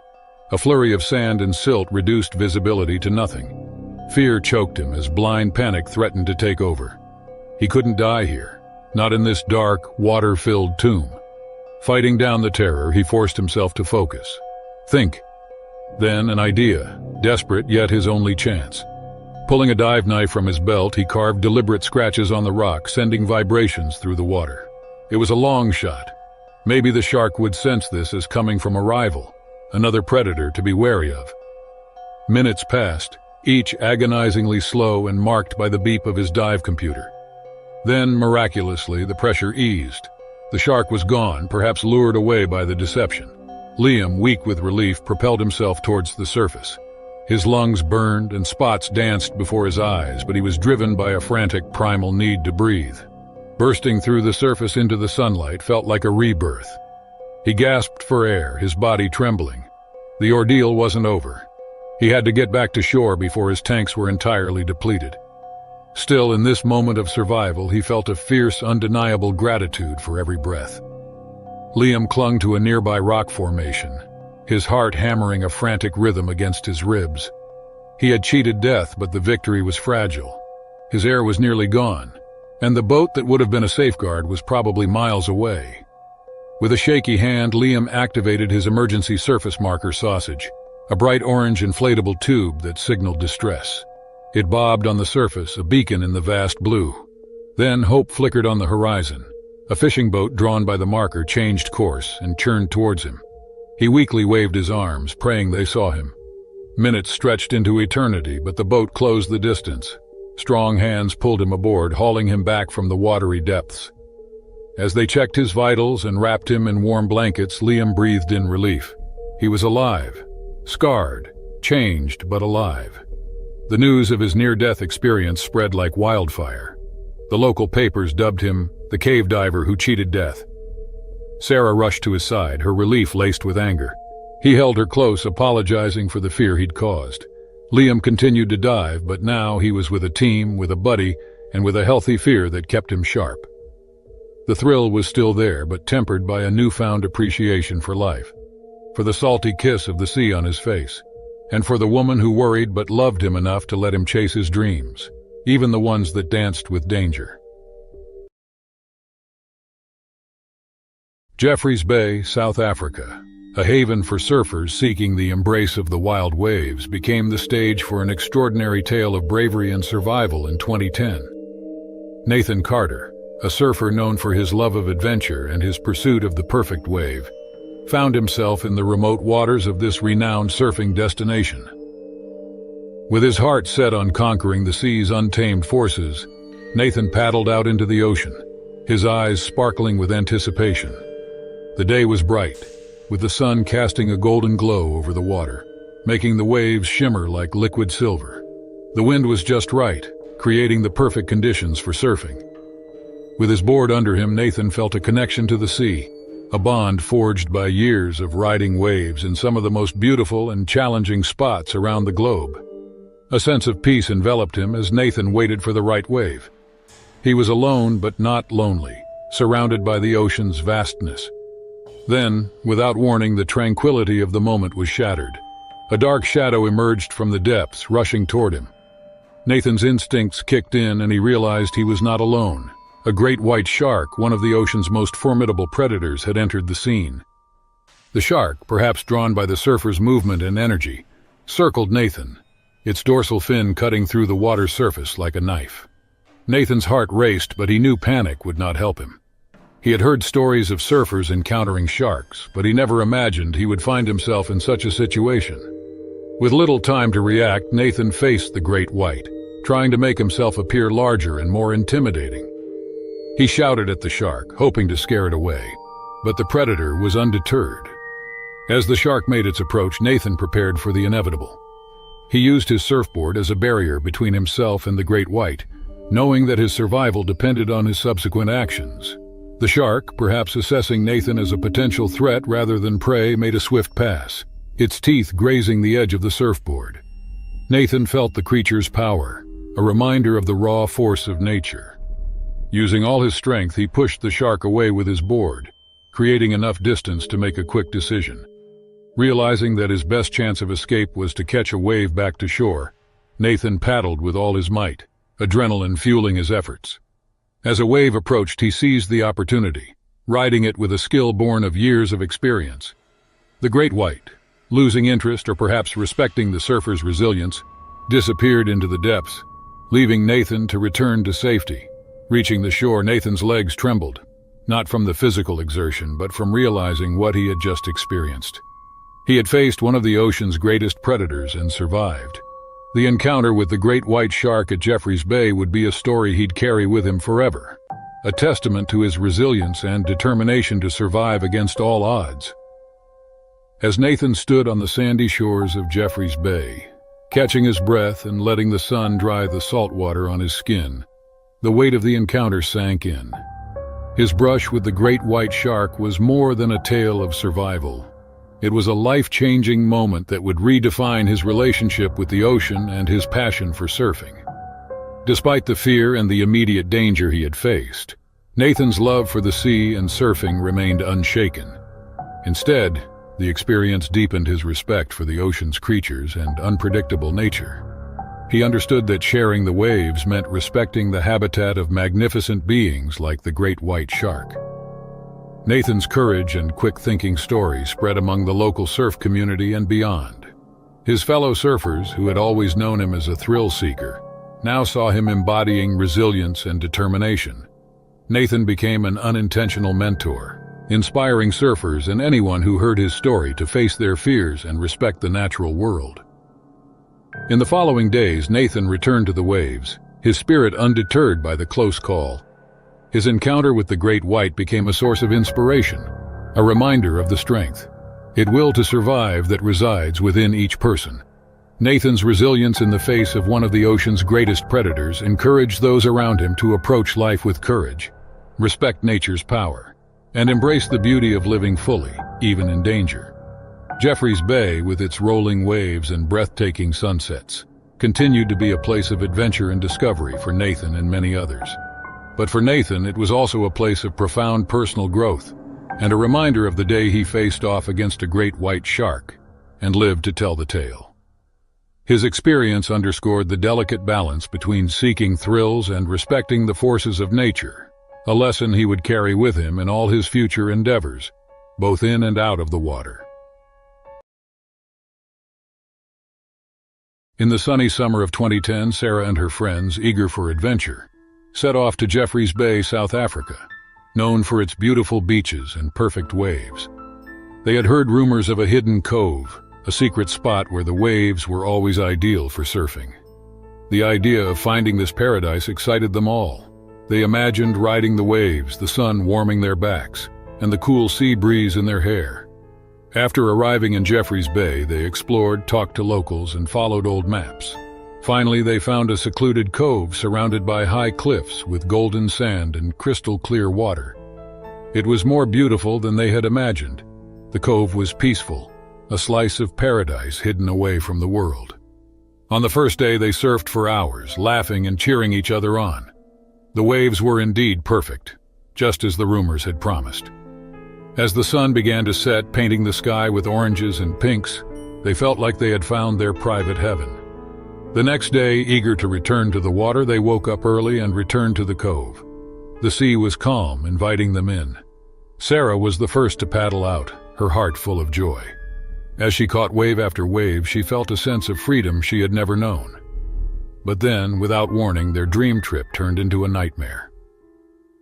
As Sarah waited for the next wave, a shark emerged from the depths of the tranquil waters, its presence a dark shadow in the paradise they had found. Before anyone could react, the shark attacked, its mighty jaws closing on Sarah's leg. Her friends watched in horror as Sarah fought to free herself. The shark let go, but the damage was done. Sarah managed to paddle back to the beach, her leg bleeding. Her friends rushed to help her, using their surfboard leashes as tourniquets to stop the bleeding. They realized then that they were stranded. The cliffs surrounding the cove were too steep to climb, and they could not call for help.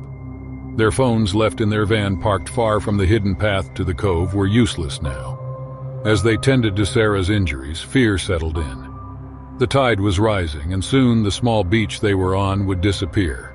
The shark was still out there, somewhere in the waters of their paradise-turned prison. They had to find a way to escape, but how? They gathered around Sarah, trying to come up with a plan. They needed to get her to safety, to find a way out of the cove and back to civilization. But their options were limited, with the shark lurking in the waters and the tide rising. The situation was dire. Sarah's leg, though not life-threatening, needed proper medical attention soon. The group huddled together as the reality of their predicament sank in.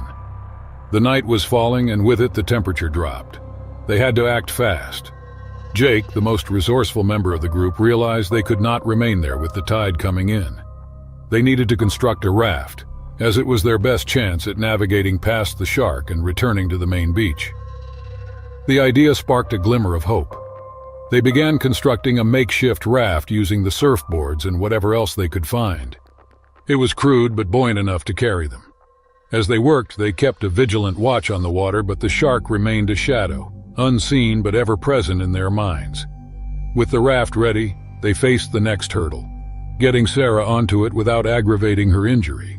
Carefully, they lifted her and placed her on the surfboards. Every movement was a test of their resolve and teamwork. As they pushed the raft into the water, their hearts were heavy. The journey back to the main beach was not long, but with the threat of the shark and the darkness enveloping them, it felt like an eternity. Rowing with their hands and a couple of spare surfboard fins, they moved as silently as possible, trying not to attract the shark. The moon cast a pale light, guiding them through the night. After what seemed like hours, but in reality was only a few tense minutes, they saw the lights of Jeffreys Bay in the distance. Relief washed over them. They had made it past the most dangerous part of their journey without incident.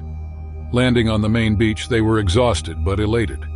Sarah was quickly taken to the hospital, receiving the care she needed. The bond between the friends had been tested, but they emerged more robust, their friendship forged in the face of adversity. Their ordeal in the hidden cove of Jeffreys Bay was a harrowing fight for survival, a reminder of nature's unpredictability and the strength found in unity. They would always remember their secret paradise and the lesson it taught them. Paradise can turn perilous, but courage and friendship can carry you through the darkest waters.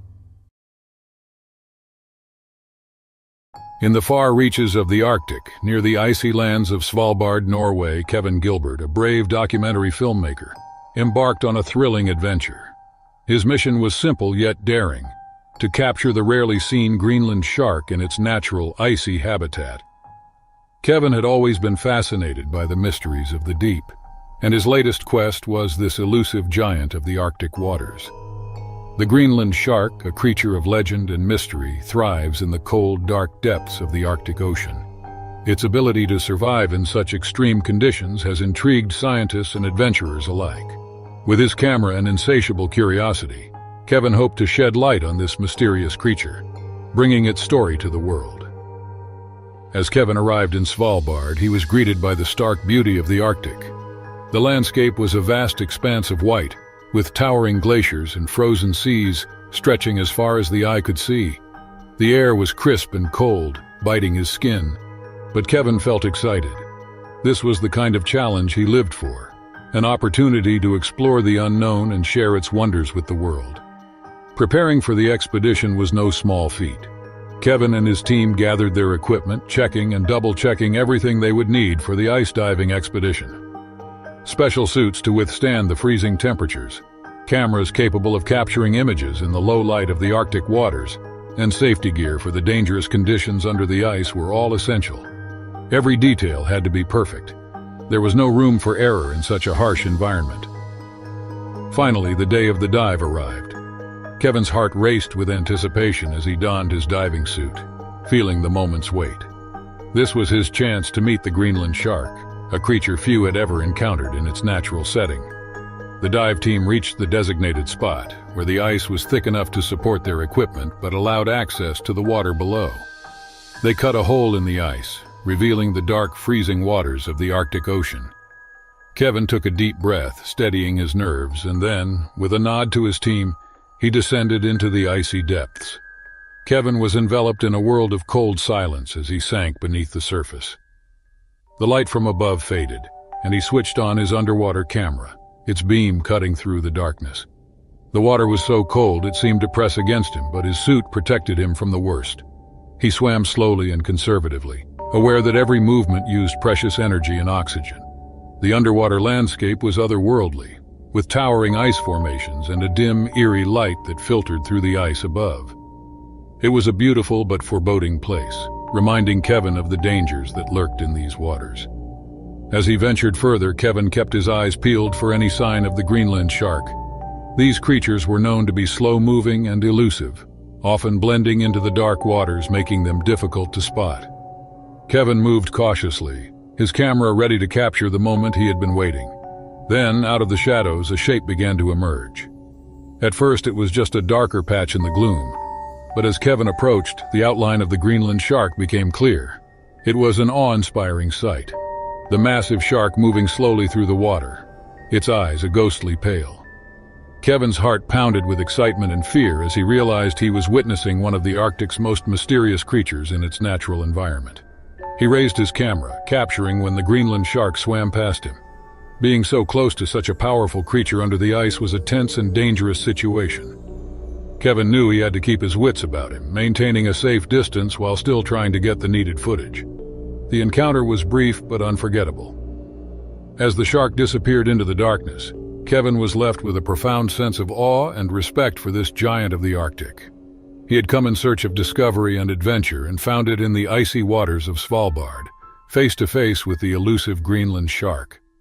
As Kevin Gilbert ascended from the icy depths back to the surface, his mind raced with the images he had just captured. The encounter with the Greenland shark, an elusive and mysterious creature, was more than he had dared hope for. As he emerged from the water and was helped back onto the ice by his team, the cold air hit him, but the thrill of the dive insulated him against the chill. He had achieved what he had come to the Arctic for, but his adventure was far from over. Kevin and his team gathered at their base camp to review the footage. The images of the Greenland shark were mesmerizing, a ghostly presence in the dark waters beneath the ice. The team was ecstatic. They knew they had something special. Footage that would captivate and educate the world about one of the Arctic's most secretive inhabitants. However, the encounter under the ice also left Kevin with a deep sense of humility and respect for the extreme conditions of the Arctic and the creatures that call it home. With its slow, deliberate movements and ancient eyes, the Greenland shark seemed like a guardian of the deep, a living link to a world still largely unexplored and unknown. Kevin's thoughts turned to the challenges facing the Arctic and its inhabitants. Climate change, melting ice caps, and human activity all impacted this fragile ecosystem. He realized that his documentary had the potential to do more than just showcase the beauty and mystery of the Greenland shark. It could also highlight the importance of preserving this unique environment for future generations. With a renewed sense of purpose, Kevin and his team set out to capture more than just footage of the shark. They documented the stunning landscapes of the Arctic, the icebergs, and the wildlife, weaving a narrative that connected the Greenland shark to the broader story of the Arctic's delicate balance. They interviewed scientists and conservationists, adding their voices to the documentary to provide context and depth to the story they were telling. Kevin felt mixed emotions as the days passed and their time in Svalbard ended. He was proud of their work, but also acutely aware of the responsibility that came with it. The Arctic had shown him wonders and dangers, beauty and fragility, and he was determined to share these with the world in a way that would inspire action and care for the planet. The journey back home was a time for reflection. Kevin thought about the Greenland shark, a creature that had survived in the Arctic for centuries, perhaps even millennia. It had adapted to its environment, thriving in conditions that would be hostile to most other life forms. There was a lesson there, Kevin thought, about resilience, adaptation, and the need for humans to respect and protect the natural world. When the documentary was finally released, it was met with acclaim. Viewers were captivated by the footage of the Greenland shark and moved by the story of the Arctic's beauty and vulnerability. Kevin's encounter under the ice had become a powerful message about discovery, adventure, and the importance of conservation. For Kevin, the experience had been life-changing. He had set out in search of adventure and discovery. He had found it in the eyes of the Greenland shark, the vast icy Arctic landscapes, and the stories of those working to protect it. The documentary was more than just a film.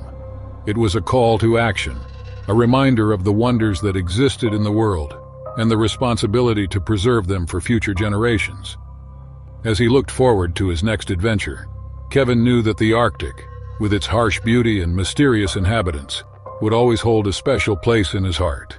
The Greenland shark, the ghost of the deep, had left an indelible mark on his soul, a reminder of the wild, unexplored corners of the planet that still held secrets waiting to be discovered.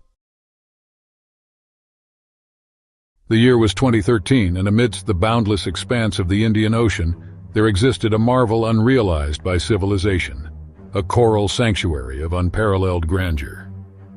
Termed Serenity's Cradle by the indigenous populace, this underwater was pulsated with life, a symphony of hues dancing beneath the azure canopy. Yet beneath this tranquil facade, a saga of endurance was etched into the annals of those daring enough to delve into its recesses.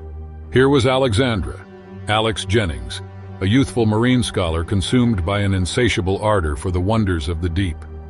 Serenity's Cradle beckoned her with a siren call, presenting an opportunity to unravel the wondrous dance of climate change upon coral reefs. Armed with her scientific apparatus, Alex plunged into the heart of the reef, oblivious to the ordeal that awaited her, one that would test her mettle beyond the realms of academia. As the sun's golden tendrils caressed the reef, Alex found herself trapped by the aquatic spectacle. Shoals of iridescent fish moved around her, their chromatic scales reflecting the sun's radiance. She marveled at the coral's vibrancy, a testament to vitality yet also a sad harbinger of the delicate equilibrium within these aqueous realms. Yet tranquility swiftly transmuted into turmoil. A cohort of reef sharks drawn by unseen currents descended upon Alex with predatory intent. In the labyrinthine confines of the reef, escape routes dwindled, and her erstwhile fascination metamorphosed into dread. The sharks, typically aloof toward humans, exhibited unprecedented aggression. Bereft of functional equipment and cut off from surface communication, Alex found herself perilously exposed.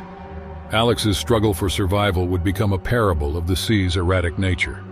Leveraging her understanding of marine behavior, she eschewed panic, recognizing that erratic movements would only exacerbate her predicament.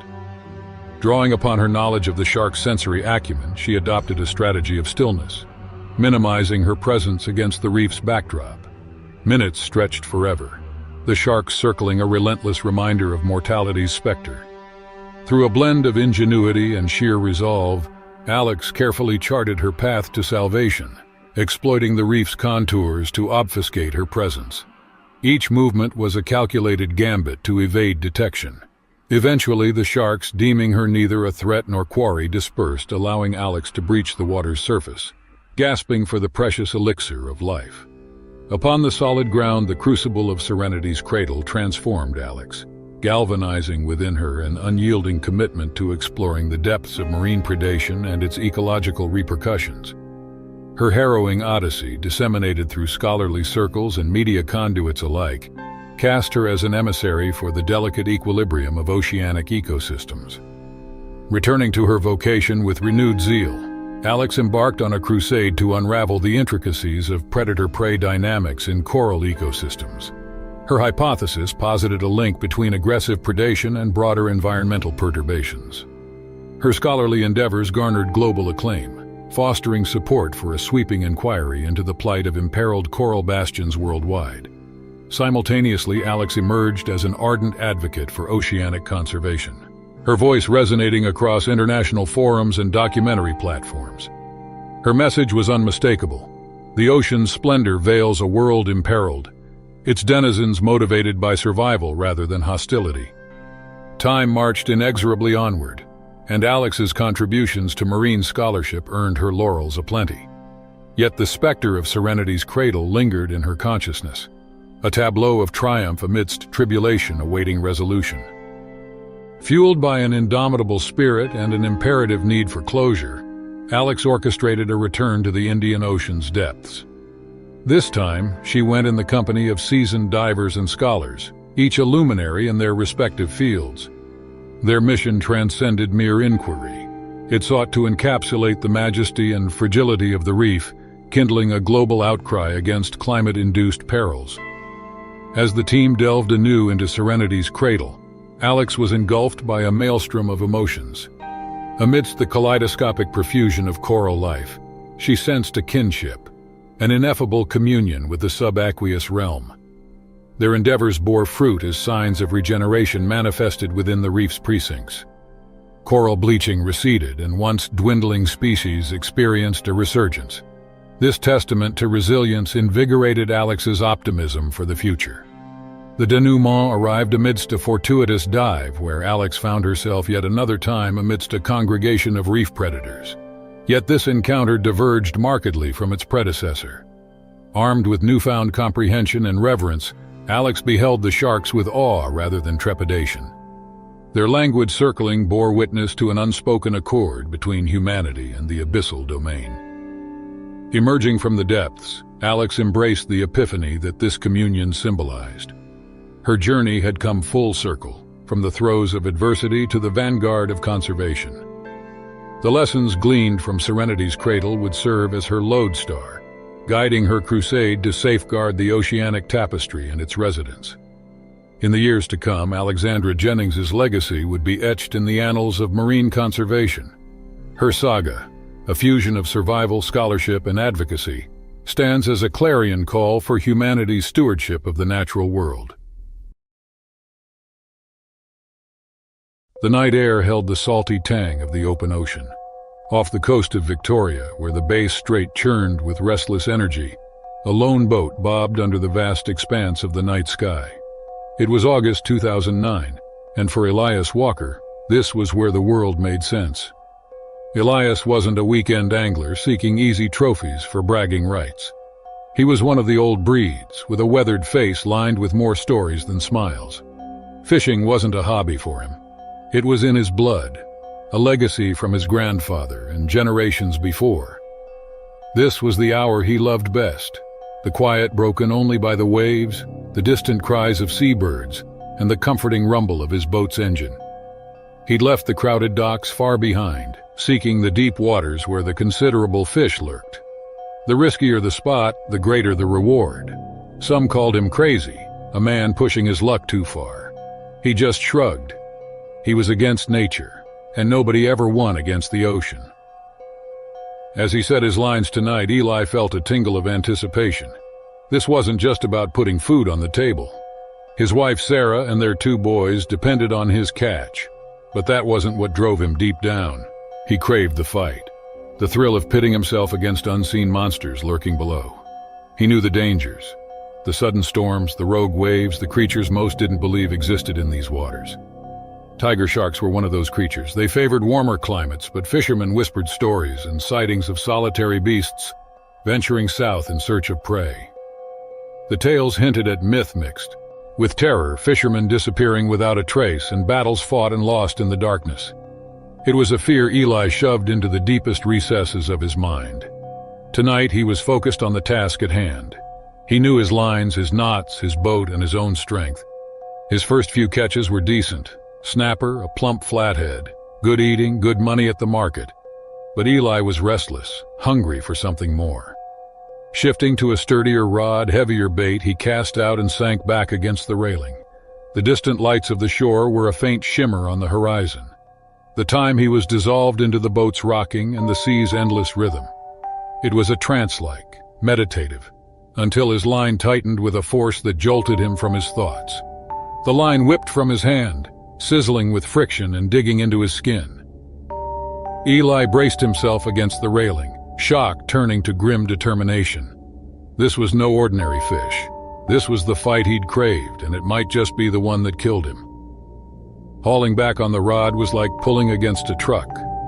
The unseen creature on the other end surged and dived, a monstrous force straining his line to the breaking point.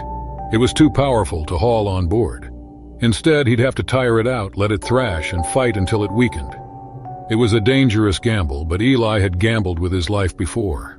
Hours slipped by in a haze of agony and constant battle. Liam's hands were blistered, his muscles ached, but he persevered with the stubborn resilience typical of his kind.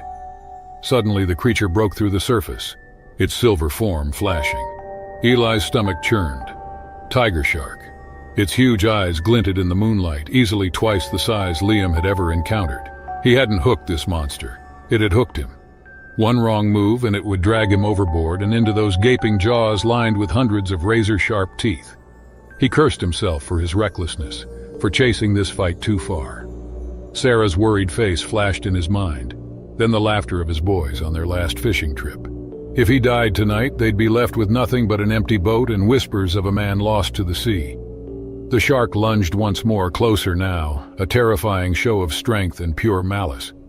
It was assessing him, not just as prey, but as a challenger to its domain. Eli knew he couldn't cut the line.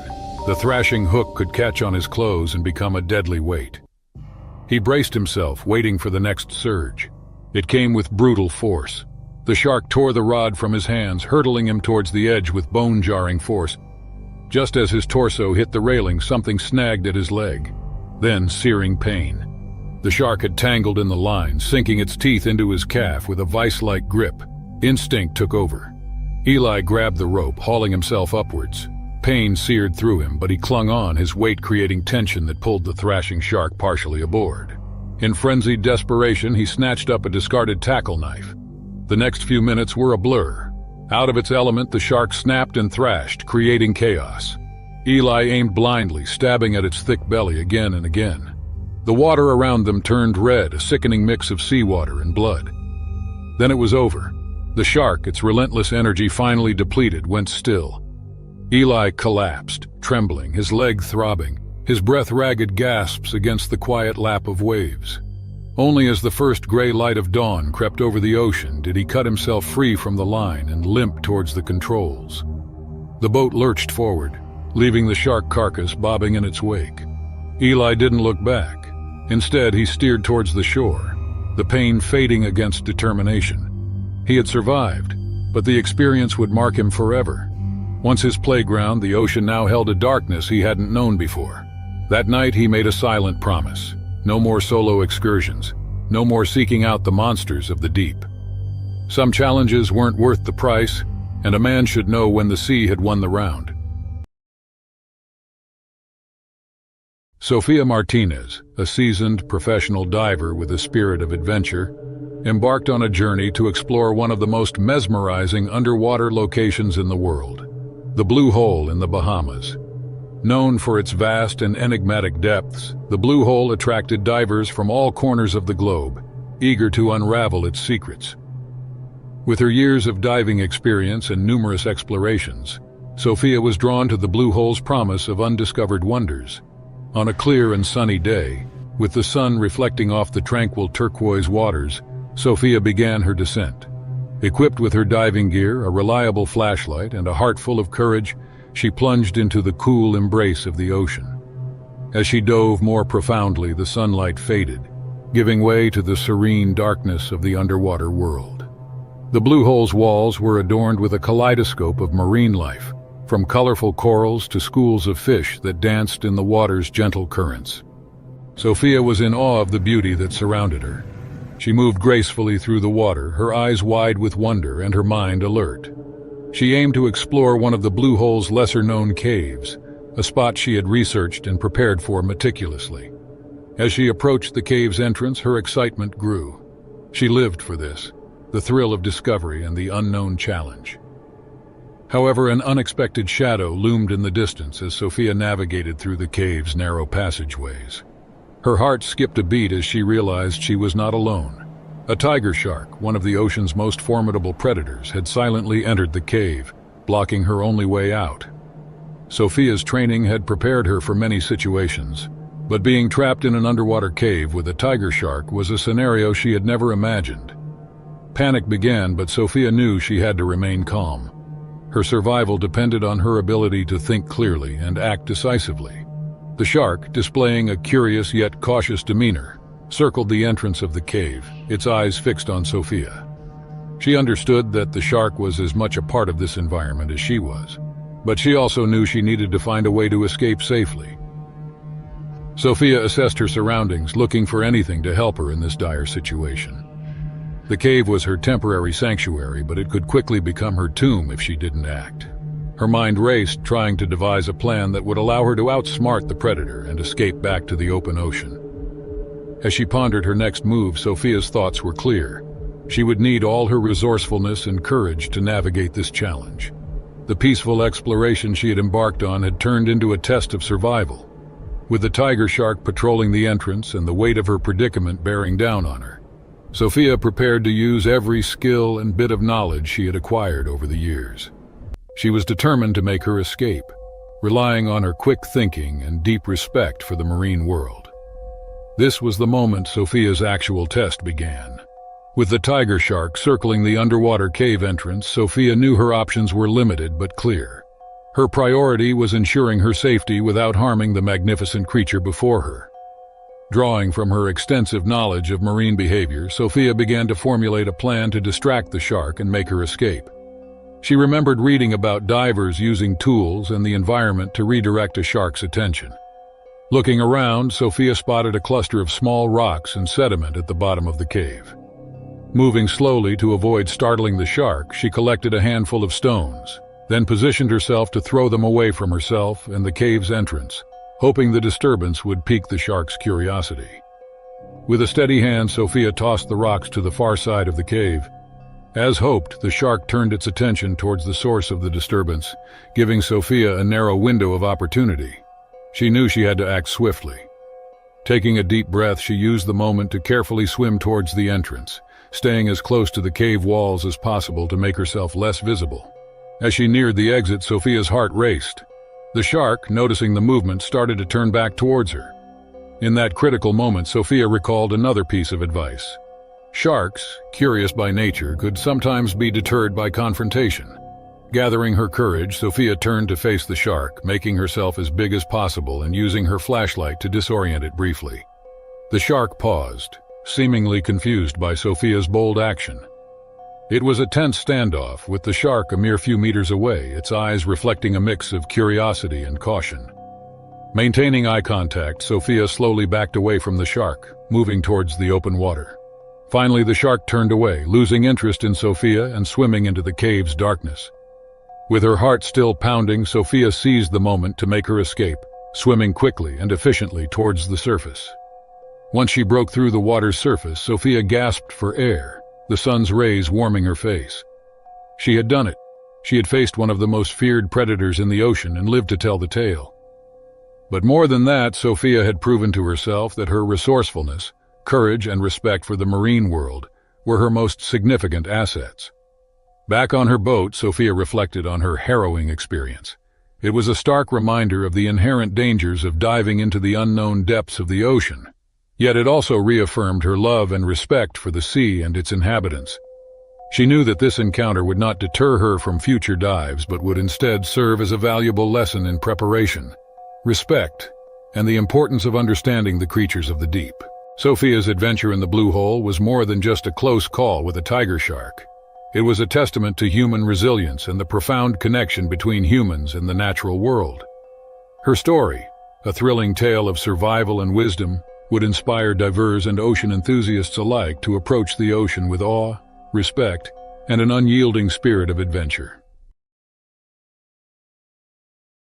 In the warm, inviting waters of the Belize Barrier Reef, Nicole White, a marine ecologist, embarked on a purposeful mission. Alongside her team, she aimed to revive the coral reefs, these underwater rainforests teeming with life. Their work in the Caribbean, planting corals and finding ways to prevent further damage, had spanned several months. As dawn broke, splashing the sky with vibrant oranges and pinks, Nicole's team set sail, buzzing with anticipation for the day's efforts. The Belize Barrier Reef, with its transparent waters and rich marine life, was a sight to behold. Nicole, deeply connected to the ocean, was committed to safeguarding its splendor. Arriving at their designated site, the team got down to business, planting corals and monitoring the ecosystem's health under Nicole's guidance. Their task required precision and a soft touch. United by a passion for conservation, they tackled their mission with determination. However, an unforeseen challenge emerged. A reef shark, drawn by curiosity and a sense of guardianship over its home, started circling the area. While shark sightings were common in these parts, this particular shark seemed unusually focused on the humans disrupting its territory. Nicole's initial reaction was fear. Sharks, after all, are powerful beings, but she also respected their role in the ecosystem. Choosing observation over panic, Nicole sought to understand the shark's actions. The situation escalated when the shark, perhaps viewing their work as an intrusion, approached aggressively. Its powerful form cut through the water, coming dangerously close. Nicole, maintaining her composure, instructed her team to stay calm and avoid sudden movements so as not to provoke the shark further. But despite their caution, the shark's behavior turned confrontational. It darted towards one of the divers, brushing against him and leaving a shallow cut on his arm. The team was in shock. Nicole knew they had to act swiftly to prevent further incidents. Utilizing her knowledge and experience, Nicole directed her team to form a tight group and slowly retreat to the boat. She grabbed a nearby piece of coral debris and tossed it away from them, diverting the shark's attention. The shark, momentarily distracted by the debris, allowed them a moment to escape. This harrowing encounter was a wake-up call. Nicole realized the delicate balance they were disturbing and saw firsthand the consequences of their intrusion. The team's safety was her top priority, and she knew adjustments were needed to continue their work without endangering both the marine life and themselves. Back on the boat with the injured team member receiving first aid, Nicole reflected on the incident. It was a stark reminder of the unpredictable nature of working in such a wild environment. The team's efforts to restore the reef had inadvertently put them in harm's way, highlighting the need for more cautious, non-invasive methods. The shark attack shifted Nicole's perspective. She understood that their presence in the reef was not merely about restoration, but about coexisting with the marine inhabitants. The balance of the ecosystem was fragile, and their actions had consequences. That evening, as Nicole pondered their next steps, she felt a mix of emotions. The day's events had tested their resolve, but also reinforced their commitment to the reef's preservation. Nicole knew they had to find a way to work in harmony with the ocean's creatures, respecting the home they were striving to protect. This incident spurred Nicole to research and implement non-invasive conservation techniques. She became an advocate for approaches that minimized human impact on marine ecosystems, ensuring that future restoration efforts would be safer for both her team and the reef's inhabitants. As Nicole looked out over the reef, the stars twinkling above, she realized the journey ahead was filled with challenges. Yet she was more determined than ever to make a difference, armed with a deeper respect for the ocean and its complex web of life. After the shark incident, Nicole's perspective on coral restoration underwent a profound transformation. The encounter served not just as a reminder of the ocean's unpredictability, but also as a crucial lesson in humility and coexistence. Determined to ensure the safety of her team while minimizing their impact on the marine ecosystem, Nicole initiated a series of changes to their restoration practices. First, she organized workshops on safety and emergency response for her team, focusing on how to act during encounters with marine wildlife. She emphasized the importance of understanding shark behavior, reducing panic, and using non-threatening maneuvers to retreat safely. Nicole also invested in safer, less invasive equipment that would not disturb marine life as much, ensuring their work was quieter and less disruptive. To further minimize their impact, Nicole introduced a system of rotating work zones, allowing parts of the reef to rest and recover while they focused on other areas. This approach not only reduced stress on the ecosystem, but also allowed the team to monitor the progress and health of the coral more effectively. Nicole's commitment to non-invasive conservation techniques caught the attention of the broader conservation community. She shared her experiences and insights at conferences, advocating for approaches that respected marine life's intricacies.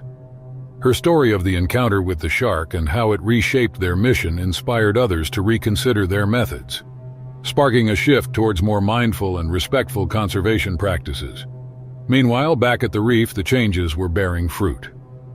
The areas where Nicole's team worked showed signs of recovery, with new coral growth and an increase in fish populations. The shark, once a symbol of the challenges they faced, now seemed to keep a respectful distance, its behavior a reminder of the delicate balance they were working to preserve. Nicole's team, now more experienced and mindful of their impact, continued their work with renewed vigor and respect for the marine environment. Their efforts were a testament to the idea that humans could indeed contribute positively to the ocean's health, without causing harm.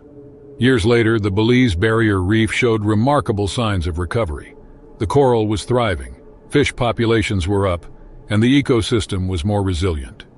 Nicole's encounter with the shark had become a pivotal moment in her career, a story she often shared to highlight the importance of respecting and understanding the ocean's inhabitants. As she stood on the deck of their boat watching the sun dip below the horizon, Nicole felt a profound connection to the ocean and its myriad forms of life. The journey had been full of challenges, but it was also immensely rewarding.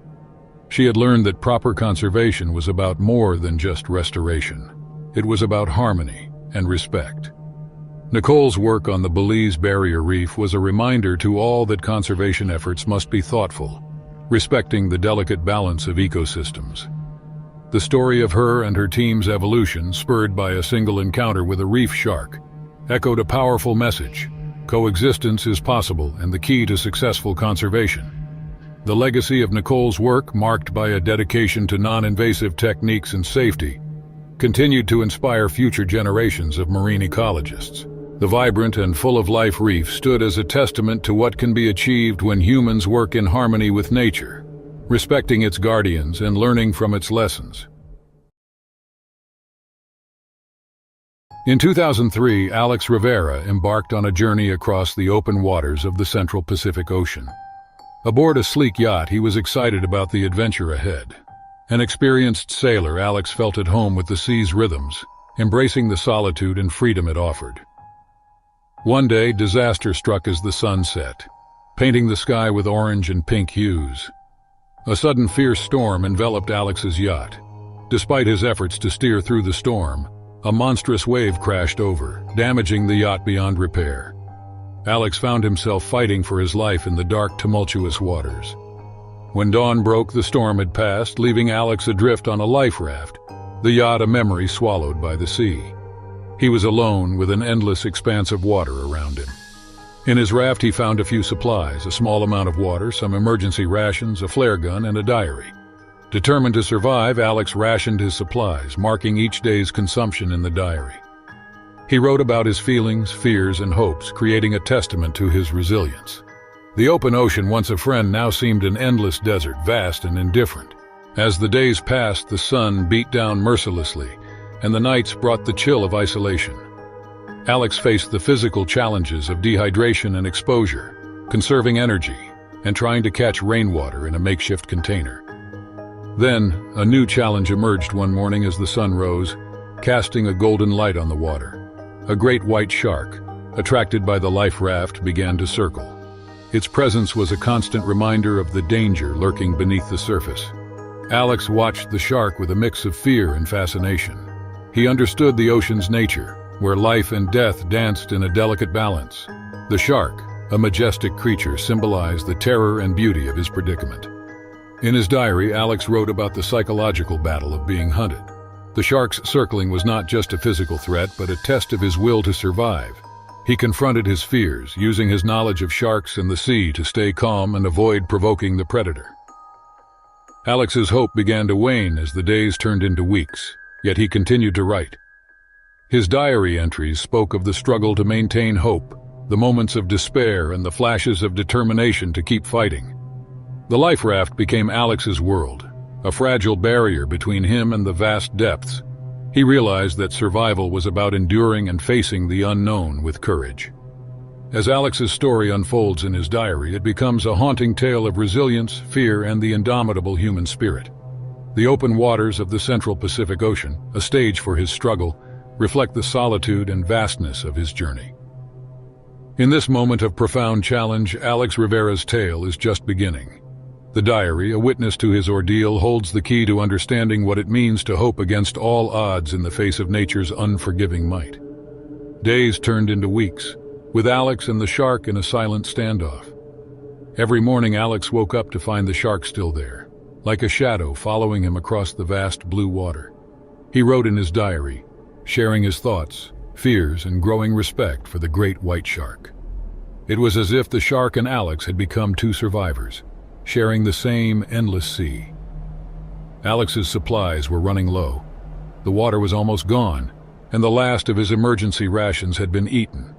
He knew he needed to find land or be rescued soon. Despite this, Alex's spirit remained unbroken. He used his knowledge of the stars to guide him, hoping to steer the raft towards a shipping route. One day, as he scanned the horizon, he saw something different, a plane in the distance. With the last of his strength, Alex fired the flare gun. The bright red signal shot up into the sky, a stark contrast against the blue. He watched, heart pounding, as the plane seemed to circle closer, disappearing over the horizon. Had they seen him? Alex wasn't sure, but he felt a flicker of hope for the first time in weeks. As if sensing the change, the shark swam closer to the raft. Alex looked into its eyes, no longer just seeing a predator but a companion of the sea. He realized that in this vast ocean they had been connected by their struggle to survive. As the sun set, casting a golden glow over the water, Alex wrote in his diary, not about fear, but about the beauty and power of the sea and the lessons of strength and hope it had taught him. That night, Alex slept deeply, the first peaceful sleep in weeks. When he awoke, the shark was gone. The sea was calm, and there was a silence, a sense of waiting. Hours passed. Then, on the horizon, he saw a ship. It grew larger, heading straight towards him. Alex stood up, waving his arms, his heart full of hope. The ship, a large cargo vessel, had seen the flare. They had been searching for him since the plane spotted his signal. As they pulled Alex aboard, he felt relief and gratitude. The crew gave him water and food, and as he regained his strength, he shared his story, his diary serving as a testament to his journey. Alex's rescue made headlines around the world. His tale of survival, the great white shark, and the lessons learned in the vast open ocean became a story of inspiration. However, the most significant lesson for Alex was about hope and the human spirit's capacity to face the darkest moments with courage. As he returned to land, Alex knew the experience had forever changed his life. He had faced the depths of fear and the heights of hope, all on a tiny raft in the middle of the Pacific Ocean. His story, recorded in the pages of his diary, would serve as a reminder of the power of resilience, the beauty of the natural world, and the unbreakable bond between man and the sea. And so, Alex Rivera's journey ended not with despair, but a newfound appreciation for life and the mysterious, magnificent world he had survived. With all its wonders and dangers, the ocean had taught him the true meaning of hope against all odds. The sun blazed a relentless path across the water, transforming the stretch of ocean off Western Australia's Ningaloo Reef into a shimmering expanse. It was a long weekend in 2002, and a small boat bobbed amidst the blue, carrying 4 friends on a shared adventure. There was Alex, a graphic designer weighed down by his city life and a nagging mortgage. Beside him stood Ben, a mechanic whose hands were stained with grease and whose easy smile hid a streak of cynicism. Ryan, a boisterous salesman with a joke for every occasion, brought an undeniable energy to their outing. The quietest among them was Thomas, Alex's cousin. A marine biologist by trade, he moved through life with an observant eye and an almost unsettling calm. While the others joked and bickered, Thomas often looked down at the clear water, his mind likely filled with facts about the creatures swimming below the surface. Ningaloo Reef was renowned for its diverse marine life, a kaleidoscope of fish, corals, and the occasional majestic whale shark. But Thomas's fascination and the source of his occasional warnings centered on the region's less welcome visitors. Great white sharks patrol these waters, apex predators that demanded respect and instilled a healthy dose of fear. The thought of encountering one sent a shiver through the men, even as they secretly hoped to glimpse a fin cutting through the waves. The morning passed in a pleasant rhythm. Laughter rang out with each fish caught. Stories from their lives back on land intermingled with excited shouts and bursts of profanity from Ben whenever a line got tangled. Ryan, ever the opportunist, hooked into something monstrous around noon, and the ensuing struggle drew whoops and cheers from the others. When they finally hauled their prize on board, a giant shimmering tuna, spirits soared. Visions of a beachside feast filled their heads. Their idyllic day took a dark turn when the engine sputtered into silence. Ben, their resident mechanic, bent over the tangled machinery, his usual confidence slowly eroding. Alex, no stranger to deadlines and unforeseen problems, felt unease settle in his stomach. The ocean's vastness surrounded them, a reminder of their vulnerability. Suddenly, Thomas pointed towards the reef, his voice strained. A massive fin broke the surface, carving a path straight towards their boat. Ryan's laughter ceased. Ben froze mid-repair, and Alex's heart hammered against his ribs. The predator circled a silent promise of danger. They were no longer guests in its domain, but potential prey. The long shadows of the setting sun made the water seem even more ominous, and the last threads of their earlier cheer dissolved into a tense, unspoken fear. The great white struck without warning. Ryan, the closest to the railing, had been struggling with the outboard motor when the monstrous fish erupted from the depths. The boat lurched violently as the shark breached, all teeth and thrashing power. Ryan screamed, a sound cut brutally short as he disappeared in a spray of crimson and churned water. Ben and Alex, paralyzed with shock, scrambled for life jackets. Their hands shook uncontrollably. Thomas, though, seemed to snap out of his frozen state. He grabbed the radio, barking a desperate mayday into the crackling device. His voice echoed with a terrified urgency that mirrored the pounding of Alex's heart. The ocean, moments ago familiar territory, was now a scene of pure horror. The water churned with an almost oily sheen. A single tooth the size of a man's hand bobbed in the spreading stain, a gruesome trophy from the attack. Ben collapsed, great heaving sobs racking his body. His usual mask of toughness was shattered, leaving only a broken man. Alex could only stare, his mind unable to process the sheer brutality of Ryan's end. Only minutes ago they'd been laughing. Now there was only silence and the lingering smell of blood. Thomas, the man of facts, was now a man of action. He scanned the waters frantically, searching for any sign of Ryan, of the shark. There was nothing. The realization hit them like a wave. They were adrift with no engine, witness to an unseen predator lurking beneath the surface. Alex took up the grisly task of patching up the holes in their boat, remnants of the shark's frenzied assault. His hands trembled, but a tiny sliver of determination pushed back against the fear with each progress. They had to stay afloat, and they hoped rescue was on the way. Darkness fell with startling swiftness, plunging them into a terrifying new reality. No longer a playground, the ocean became a realm of shadows and unseen terrors. But they were not alone. Strange glowing shapes materialized beneath the boat, bioluminescent plankton, disturbed by their frantic movements, painting the water with an eerie light. It was as beautiful as it was terrifying, a reminder of the sea's wonders and horrors in its depths. A desperate plan formed in Alex's mind as the night wore on. Taking a length of rope, he tied a life jacket to one end and lowered it into the water, the glowing plankton swirling around it. It was a long shot, a distraction tactic. The shark could be drawn to the movement and leave their battered boat alone. The hours dragged by and sleep was impossible. Ben mumbled incoherently, lost in his grief. Thomas stared out at the vastness, his jaw clenched. And Alex watched his makeshift lure, hoping against hope that it was buying them time. With the first hints of dawn, a cry went up, not of terror but of relief. On the horizon, the unmistakable shape of a search plane cut through the morning sky. Tears welled in their eyes as the aircraft grew closer, the roar of its engines promising salvation. In the end, they were found, battered, dehydrated, and forever scarred by their ordeal. They had survived the night, the predator, and their greatest fears.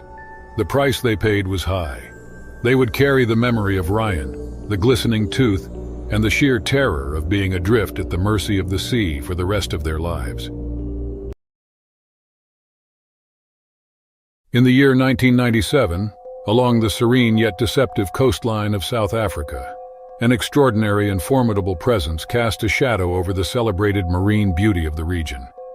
An immense great white shark, known for its rare size and unusual aggression, patrolled the waters, turning into a feared figure among those who navigated these seas.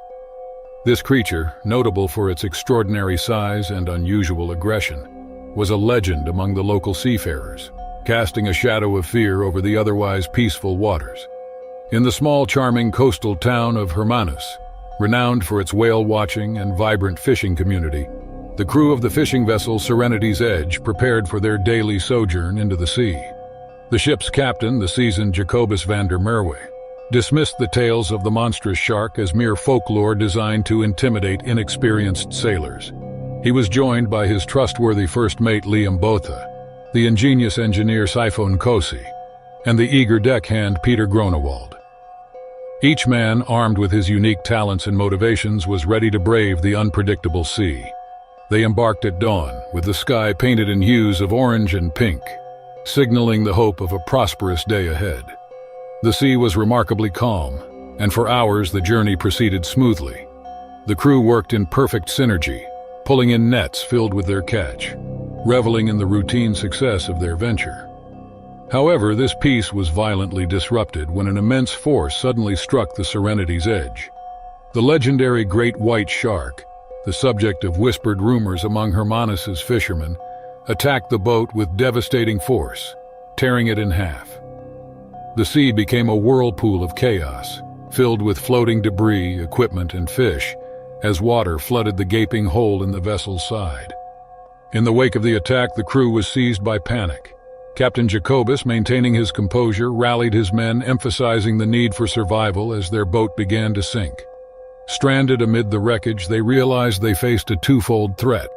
Not only the merciless sea, but also the great white shark, which seemed to view them with a cold, predatory interest. With their fishing boat destroyed and rescue far off, the men were forced to face the harsh reality of their situation. Clinging to remnants of Serenity's edge for flotation, they confronted the dual dangers of the cold and the prowling shark. Jacobus encouraged his crew, stressing the importance of unity and calm in their dire situation. In the wake of a devastating assault that cleaved their ship in half, the sailors found themselves in dire straits, isolated amidst the vast sea with a mammoth great white shark stalking them. Initially overwhelmed by turmoil and dread, Captain Jacobus van der Merwe quickly understood that their chances of survival hinged on their ability to stay composed and formulate a cunning strategy to thwart the shark's encroachments and last until help could reach them. Realizing that being in the water heightened their risk, the first strategic move by the sailors was to limit their time submerged. They salvaged wreckage and debris from the Serenity's edge, cobbling together an improvised raft to stay as out of the water as possible.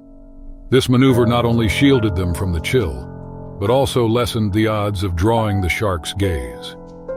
Drawing from his deep-seated knowledge and experiences with sharks, Captain Jacobus advised his crew to eschew sudden or splashy movements which might lure the shark. They were to act with intention and silence, conserving energy and diminishing their footprint in the shark's realm. The crew resorted to a technique scarcely tried but often whispered among seafarers known as shark smudging. This entailed utilizing fish remnants from their previous catch scattered in the debris to concoct a thin trail of scent leading away from their raft. The aim was to baffle the shark's olfactory senses and divert it from them, securing precious time and distance. To ensure unity, they fastened themselves to the raft and one another with ropes found in the ship's remnants. This practice not only kept them from being separated, but also presented a collective bulk that might appear more intimidating to the shark, potentially dissuading it from striking. During the night, they took turns on the lookout, mindful of the fact that sharks tend to be more aggressive during twilight and dawn.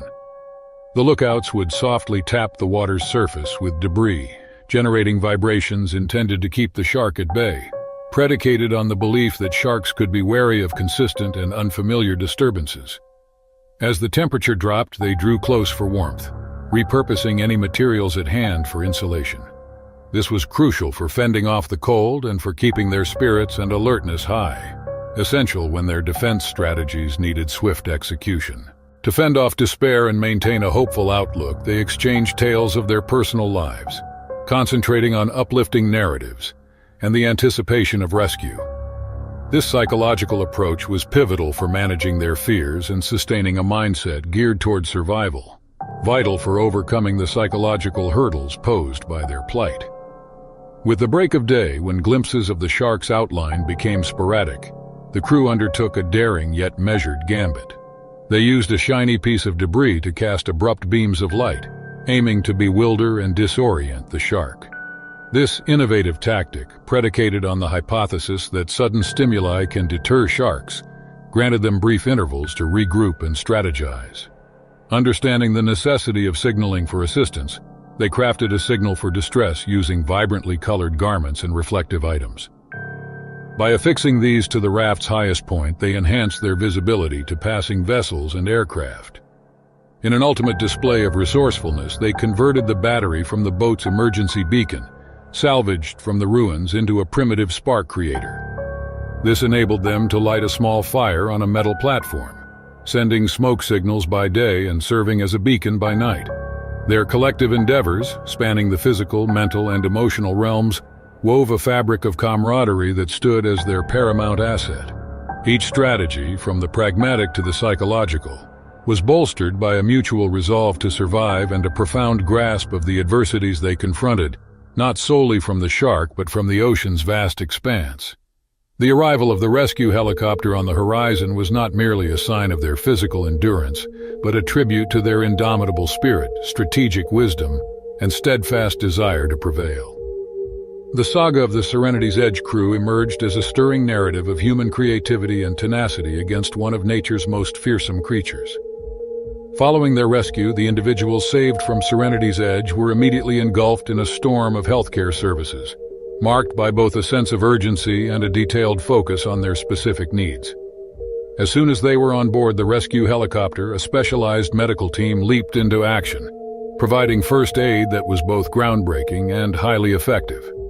This initial treatment merged age-old medical insights with the latest advancements, aiming to stabilize their conditions amid the noise of the helicopter blades. They were swaddled in sophisticated thermal blankets, combining reflective materials with low-power electric heating, carefully restoring their body temperatures to normal to counteract the hypothermia that had trapped them with its cold, unseen grip. To address dehydration and imbalances in electrolytes, IV fluids, heated to just the right temperature, were given alongside immediate, reassuring psychological support to soothe their shaken spirits. Upon landing, the rescued crew was rapidly transported to a medical facility, where a team with varied specialties but a singular focus awaited. There, the healthcare provided went beyond the standard. Wounds were treated with dressings infused with nanotechnology to speed up healing and fend off infections, taking advantage of the body's natural healing processes while protecting against external dangers. For those with more serious cuts or injuries, an innovative method using a biodegradable adhesive hydrogel was used, closing wounds accurately and fostering tissue growth without stitches. The mental health support was just as pioneering. The individuals were introduced to a virtual reality therapy regimen crafted to help them navigate their traumatic experiences in a supportive, regulated setting. This personalized program used immersive environments to assist them in working through their trauma, fostering mental toughness and healing.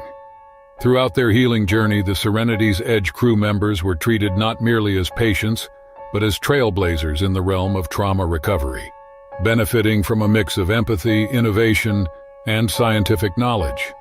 This strategy not only tackled their immediate physical and psychological injuries, but also established a solid foundation for a thorough recovery of both mind and body. Their rescue signaled not the conclusion of their harrowing experience, but the start of their path to wellness, steered by some of the most sophisticated healthcare methodologies available. The tale of the Serenity's Edge crew's survival against a colossal shark captivated the nation, becoming a symbol of human endurance and the unpredictable might of nature. For Jacobus, Liam, Sifo, and Peter, this ordeal was a pivotal moment. This trial forged an unbreakable bond among them. The rogue Great White, the catalyst of their near demise, remained at large, its myth only amplified with each retelling. This event underscored the profound mysteries and hazards lurking in the ocean's depths, demanding respect and invoking fear in those brave enough to traverse its waters. In the heart of the vast blue ocean, far from the bustling world above, lies a place known as the Shark Corridor, near Cocos Island, Costa Rica. This remote spot, hidden away from the busy life of cities, is famous for its deep, clear waters and the mysteries that dwell beneath. In 2003, a brave deep-sea diver named Max Johnson decided to explore one of these mysteries, a shipwreck that had long rested in the depths, holding past stories. Max was well prepared for his journey. with his heart full of adventure and his mind curious about the ocean's secrets. He had heard tales of the shipwreck, an old vessel that sank many years ago, now home to various marine life. Max was unaware of the danger lurking in these waters, the oceanic white-tip sharks, known for their curiosity and boldness. As Max descended into the incredible, embracing depths, his eyes were filled with wonder. The shipwreck lay before him like a ghost from another time, its structure covered in colorful corals and surrounded by schools of fish dancing in the water. He moved carefully around the wreck, his flashlight piercing the darkness, revealing hidden treasures and forgotten stories. But as Max explored, he felt a sudden shift in the water. A shadow passed over him, large and ominous. Turning slowly, he faced not just one but a pack of oceanic white-tip sharks. Their sleek bodies circled him, their eyes watching, curious about this intruder in their domain. Max's heart raced. He knew that these waters were home to many sharks, but encountering a pack of oceanic whitetips was something he had not anticipated. He remembered the advice he had been given: stay calm, avoid sudden movements, and maintain eye contact with the sharks. Max did his best to follow this advice, keeping his breathing steady as he watched the sharks circle closer. The sharks, intrigued by Max's presence, continued their dance around him. Max, though afraid, was also in awe of these majestic creatures. They moved gracefully, their powerful bodies slicing through the water effortlessly. He knew he must respect these animals, understanding that he was a visitor in their world. Max's fear began to mix with a sense of respect and fascination as the minutes passed. He realized that this encounter, while dangerous, was also a rare opportunity to witness these creatures in their natural habitat. Sensing that Max was not a threat, the oceanic whitetips eventually lost interest. They started to drift away one by one back into the blue depths of their ocean home. Max took a deep breath, relieved that the situation had not escalated. He knew he had been lucky. The encounter with the oceanic white-tip sharks would stay with him forever, a vivid reminder of the power and mystery of the ocean. Max felt a profound connection to the ocean as he returned to the surface, the shipwreck and the sharks left behind in the deep. He had come seeking adventure and had found so much more, a respect for the delicate balance of life beneath the waves and a story that he would share to remind others of the beauty and dangers that coexist in the deep blue sea. Emerging from the depths, Max felt a mixture of relief and exhilaration. The sunlight welcomed him back, its rays piercing the water's surface, creating a mosaic of light around him. As he boarded the boat, the experience with the oceanic white-tip sharks lingered in his mind, a stark reminder of the ocean's unpredictability and the respected commands. Max knew his story was about survival, understanding, and respecting the natural world. The encounter with the sharks underscored the importance of being prepared and respecting the creatures of the sea. It was a cautionary tale that he was eager to share, hoping to inspire both caution and awe for the ocean's inhabitants. Back on Cocos Island, Max shared his tale with fellow divers and the local community. His story spread, becoming a topic of discussion among those who ventured into the ocean's depths. It served as a reminder of the wonders and dangers beneath the surface, urging divers always to be mindful of their surroundings and the creatures they share the waters with. The encounter at the Shark Corridor became more than just a personal experience for Max. It was a lesson in coexistence with the ocean's creatures. It reminded everyone that while the sea offers beauty and adventure, it also demands respect and awareness. As the sun set over Cocos Island, Max looked out at the ocean, its vastness holding endless stories yet to be discovered. He will never forget his adventure with the oceanic white-tip sharks. This profound encounter deepened his connection to the marine world and its magnificent, mysterious inhabitants. In the early years of the 1900s, near the Great Barrier Reef in Queensland, Australia, there lived a seasoned fisherman named John Andrews. John had spent many years at sea, his skin tanned by the sun and his hands rough from the ropes. He knew the waters like the back of his hand, navigating his small wooden canoe efficiently and skillfully. This part of the ocean was his home, where he felt at peace amidst the waves and the salt air. One day John set out into the open sea, just as he had done countless times before. The sky was clear and the water was calm, making for a perfect day of fishing. As he paddled further from the shore, John couldn't shake off the stories he had heard from the other fishermen in town. They spoke of a legendary great white shark, known by the locals as the Phantom of the Deep. This shark was unlike any other. It was considered unusually large and aggressive, with a history of attacking boats that ventured too far into its territory. Despite the warnings, John was not afraid. He had faced many challenges at sea and believed his experience and resourcefulness would keep him safe. He cast his net into the water as he reached his favorite fishing spot, hoping for a good catch. Hours passed, and John enjoyed the solitude and the rhythmic motion of the sea. However, his peace was shattered when he felt a sudden, powerful tug on his canoe. Startled, he saw a dark shadow moving swiftly beneath the water. It was the Phantom of the Deep, the legendary shark, coming straight for his canoe. John's heart raced as the shark circled closer, its massive form visible below the surface. He knew he had to act quickly. Grabbing his oar, he tried to paddle away, but the shark was too fast. It rammed into the canoe with a mighty thud, nearly tipping John into the water. The struggle for survival had begun. John fought to keep his balance, knowing that falling into the water would mean certain death. The shark circled back, its eyes fixed on John and his canoe. With each pass, it seemed to grow more aggressive, determined to overturn the small boat. John remembered the tales of the shark's attacks on other boats. It was said that the Phantom of the Deep had never been defeated, its strength and ferocity unmatched by any creature in the sea. But John refused to give up. He used his knowledge of the sea to his advantage, maneuvering the canoe in ways that made it difficult for the shark to predict his next move. The battle between man and beast continued as the sun began to set. John's arms ached from the effort, but he did not relent. He knew his only hope was to outlast the shark and wear it down until it lost interest. The sky turned orange and then pink, the beauty of the sunset lost on John as he fought for his life. The shark, relentless in its pursuit, seemed to sense John's determination. It was a test of wills, a battle of endurance between the seasoned fisherman and the legendary Phantom of the Deep. As the first stars appeared in the sky, the shark made one final desperate charge at the canoe. John braced himself, ready for the impact. But at the last moment, the shark veered off, disappearing into the ocean's depths. John was left alone on the open sea, his canoe intact but his body and spirit exhausted. He had survived the encounter with the Phantom of the Deep, but he knew the night was not over. He had to make it back to shore, back to safety. The journey home would be long and treacherous, but John was determined to see it through. As he paddled towards the distant lights of the coast, John couldn't help but wonder about the shark. Had it indeed given up, or was it waiting for another opportunity to strike? The encounter would become a tale passed down through generations, a testament to the fisherman's courage and the legend of the Phantom of the Deep. The night was silent as John Andrews continued his journey back to the coast of Queensland, Australia. With each stroke of his paddle, he moved further away from the open sea and closer to safety.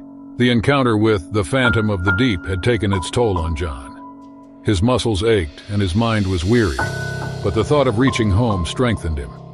As the moon rose high in the sky, casting a silver glow over the water, John reflected on the day's events. He had faced the legendary shark and lived to tell the tale. It was a story that would indeed be passed down through generations, a testament to his bravery and the mysterious creature that lurked in the depths of the Great Barrier Reef. Finally, after what seemed like an eternity, John saw the familiar outline of the shore. Relief washed over him as he realized he was almost home. As he approached the beach, the lights of the small fishing village came into view, welcoming him back from his harrowing adventure. John dragged his canoe onto the sand, his legs shaky from exhaustion. He looked out at the sea one last time, half expecting to see the dark shadow of the shark. But the water was calm and the shark was nowhere to be seen. However, John knew that the Phantom of the Deep was still out there, a reminder of nature's untamed wildness. Word of John's encounter with the legendary shark spread quickly through the village. People gathered around him, eager to hear his story. John recounted his tale, describing the shark's massive size and strength, and how he had used his wits and experience to survive. Fishermen spoke of the encounter in hushed tones, a reminder of the dangers that lurked beneath the waves. But for John, the experience was more than just a tale of survival. It reminded him of his connection to the sea, a beautiful and terrifying force. As the years passed, John continued to fish the waters of the Great Barrier Reef. He never again encountered the great white shark, but he always kept a watchful eye on the horizon. The sea was his home, a place of endless mystery and adventure. John's story was a cautionary tale for those who ventured into the deep waters. It reminded them to respect the ocean and its inhabitants, to understand that humans were just visitors in a world that belonged to creatures like the phantom of the deep. The legend of the great white shark lived on, symbolizing the untamed beauty of the Great Barrier Reef. And John Andrews, the seasoned fisherman who had faced the beast and lived, became a part of the sea lore, his name forever linked with the legendary Phantom of the Deep. In the end, John's encounter with the shark did not deter him from the sea but deepened his respect for it. He knew that the ocean was full of wonders and dangers, a place where stories of bravery and survival were written in the waves. John Andrews had become a part of that story, a reminder of the indomitable spirit of those who call the sea their home. In the large expanse of the Pacific Ocean, a remote and unspoiled haven lay hidden, far removed from any trace of human touch. It was a realm of both refuge and confinement. In the year 1998, the Sable Mirage Isle was set to unfold a gripping saga of endurance and foreboding, with Michael Harris, a 34-year-old individual at its heart, whose existence was on the brink of an extraordinary transformation. Michael Harris could hardly grasp the sequence of events that had led to his current predicament, lying breathless on the virgin sands of a forsaken tropical isle. Merely days before, he was a passenger on the SS Marigold, a merchant vessel traversing the Pacific. Out of the blue, a storm of mythical proportions struck, reducing the formidable ship to wreckage.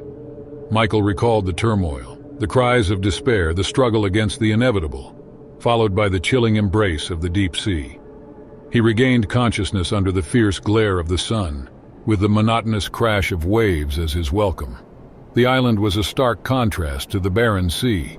It offered potential shelter, sustenance, and perhaps a slim chance of being rescued. Unbeknownst to Michael, the island also concealed a menace as persistent and lethal as the storm that had cast him ashore. The initial days blurred into a fight for survival. With no skills in wilderness survival, Michael, a professional accountant, depended on fragmented recollections from films and literature to locate drinking water and food and construct a basic shelter. The seemingly abandoned island teemed with life. Birds chorused from the treetops, fish glided in the translucent waters, and trees bore fruit in abundance. Yet this idyll was not without its dark aspects. On the third day, during an exploration of the island's edge, Michael encountered a chilling sight: the sleek, unmistakable fins of tiger sharks cutting through the shallows. This realization chilled him to the bone. The island was not just isolated. It was a fortress encircled by some of the most formidable predators nature had concocted.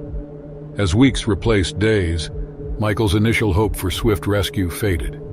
Aircraft soared at great altitudes, too distant to notice a solitary figure on an unmarked island. The shark-ridden waters rendered any escape attempts by raft recklessly optimistic. Nevertheless, survival necessitated adaptability.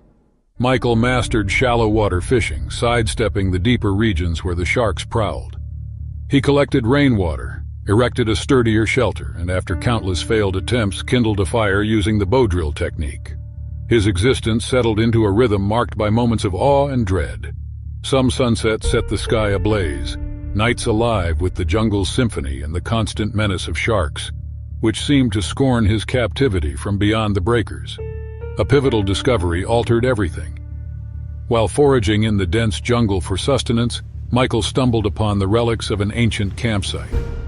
Among the deteriorated equipment and weather-worn bones, a journal encased in a plastic bag emerged. It belonged to Jonathan Edwards, a biologist who had ventured to the island 2 decades earlier to study the tiger sharks. The journal detailed observations of the sharks' habits and dietary patterns and, crucially, hypothesized a safe route through the reefs, potentially leading to open waters. Armed with this newfound knowledge, Michael set to work. He understood the odds stacked against him, but the journal offered a flicker of hope, a chance at freedom. He commenced constructing a raft far more durable than he had ever envisioned possible. He amassed supplies, mapped the reef's passage by monitoring the sharks, and awaited an opportune moment. That moment arrived with a dawn so serene it seemed prophetic. At first light, Michael nudged his raft into the surf, his heart thumping wildly. The sharks, ever present, showed an unusual disinterest. Guided by Jonathan's notes, he steered through the perilous reef passage. The sharks circled but maintained their distance as if acknowledging his audacity. As he reached the open sea, the island dwindled to a dot behind him, and Michael allowed himself to hope. He had outlasted the island, its sharks, and the ocean's vastness. The path ahead was fraught with uncertainty.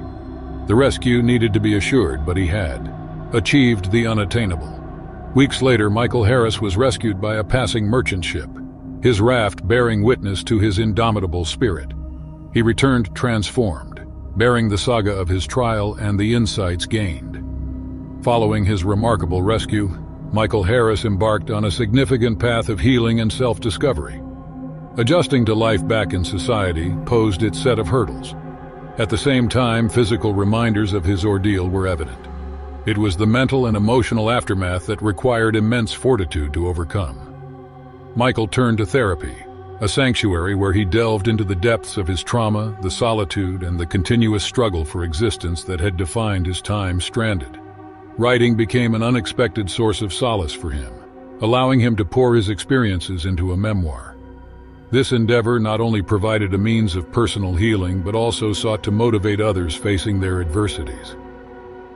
By participating in support groups for survivors, Michael found a sense of belonging and purpose, offering guidance to others on their paths to recovery.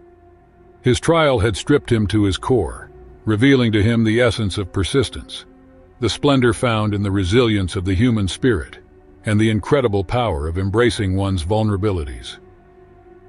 In rebuilding his existence, Michael Harris didn't merely survive the harsh realities of the island. He rose as a symbol of hope for others, exemplifying the relentless human capacity to triumph over seemingly impossible odds. His ordeal became a symbol of hope, exemplifying the profound resilience inherent in the human spirit when confronted with the inconceivable. The island, in its splendor and peril, remained untouched, a silent testament to the relentless human will against nature's might. Not long ago, three friends named Jack Turner, Sam Johnson, and Leo Clark embarked on an epic fishing expedition. These coastal residents of Massachusetts, who had a great love for fishing, decided one sunny morning in 2011 to try deep-sea fishing. Inspired by tales of large fish caught in distant waters, they sought their adventurous catch. They found a fishing boat that was perfect for them and launched it out into the sea where the sun shone bright, and the waters were as clear as glass. Talking and laughing together, they shared memories from past fishing trips as well as hopes and plans of what fish they hoped to catch today. After sailing far from shore and into waters where the green turned to deep blue, they started their fishing expedition. They cast their lines into the waters, hoping for an incredible catch.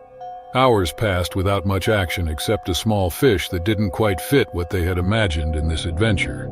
Yet they didn't give up hope, enjoying both sea air and the excitement of waiting. At first it seemed unreal, but suddenly a huge shadow appeared beneath their boat. Before anyone could guess what it could be, out jumped a 23-foot great white shark. Like something out of a fantasy tale, this shark crashed onto their boat violently, shaking it violently. Jack shouted urgently as their boat started taking on water, aware that they had limited time. Their vessel was sinking quickly. At the same time, what had once been their ally turned into their adversary, with giant sharks circling and waiting. Fear gripped their hearts, yet they knew they needed to act quickly. Sam shouted with firm conviction, despite his alarm, refusing to give up. To lighten the load and stop the sinking, they began throwing overboard items they found heavy. At the same time, Leo attempted to patch up any leakage he found using whatever means possible, though only as a temporary solution. As the sun began to set, their situation worsened even further. Instead of appreciating its beauty, they found themselves trapped in an endless nightmare. Their surroundings turned darker, the waves crashed around them, and only distant seabirds called. Leo exclaimed, trying to sound brave, that they must stay together and remain calm. They decided that each member would take turns watching out for sharks and bailing water from the boat. Their fishing trip had turned into a struggle for survival. While they had intended to catch big fish, now they were in mortal peril due to an unpredictable shark lurking below, waiting to strike at any chance it got. Yet they didn't lose hope. Together, they knew that they could overcome any challenge presented. As night fell and stars emerged, the sea calmed somewhat, but their struggle remained. Their small boat barely floated amidst rising waters as they wondered what morning would bring. Their adventure had taken an unexpected turn that they never could have predicted. As they watched the night pass, they realized this would become one they would always remember, an unforgettable story that put friendship and courage to the test as the danger posed itself. They persevered until the sun came out over the horizon. As the dawn broke, Jack, Sam, and Leo felt renewed hope. Their night had been difficult, with sharks making several close passes by their boat, but somehow they managed to keep it afloat. Knowing they weren't completely out of danger yet worried them, but seeing the sunrise gave them renewed optimism. Their boat had taken some damage, and much of what they had brought had been lost overboard, yet all 3 occupants remained alive. While it appeared that the shark had vanished into the night, they knew it still lurked nearby in deeper waters, waiting to strike again at any opportunity. They quickly formed a plan for returning to shore. Still, their boat had barely any movement due to damage from the shark attack, rendering it virtually unusable for sailing purposes. So they took turns paddling with whatever tools could serve as oars available, knowing it would be an exhausting journey back, but committed to seeing it through no matter what obstacles may lie in their way. As they paddled along, they discussed what they would do once back on land. Jack joked about never deep-sea fishing again, but knew this experience had changed them, confronting their fears head-on and working together to overcome them. It had become more than just fishing. It had become a testament to survival and friendship between friends. Now, with calmer waters, progress was more straightforward for them. They could see land in the distance, a sight which brought great relief and determination as they paddled with all their might towards a safe destination on land. After what felt like an eternity, they eventually reached the shore, exhausted, hungry, thirsty, but alive. Stepping onto the beach, they looked back towards the sea with memories of the monstrous shark that had transformed their adventure into one they would long forget. They realized their lives would never be the same after this experience. Having come face to face with one of nature's fiercest predators and survived to tell about it, they decided to share their story as a warning for others about its perils. In the following days, their story made headlines, captivating people with their remarkable resilience against all odds. Friends became closer than ever due to this shared ordeal that tested both courage and will to survive. The great white shark that had attacked their boat disappeared from those waters. Some believe it has moved onto other seas, while others think it still lurks beneath Cape Cod waves, serving as a reminder of nature's unpredictable and often dangerous beauty. Jack, Sam, and Leo returned home, forever changed by their deep-sea fishing expedition. At the same time, they expected an adventure-filled experience to emerge from this experience. Instead, a remarkable tale of survival, friendship, and the human spirit would unfold over time, serving as an inspirational testament to what can be accomplished when united together against common challenges.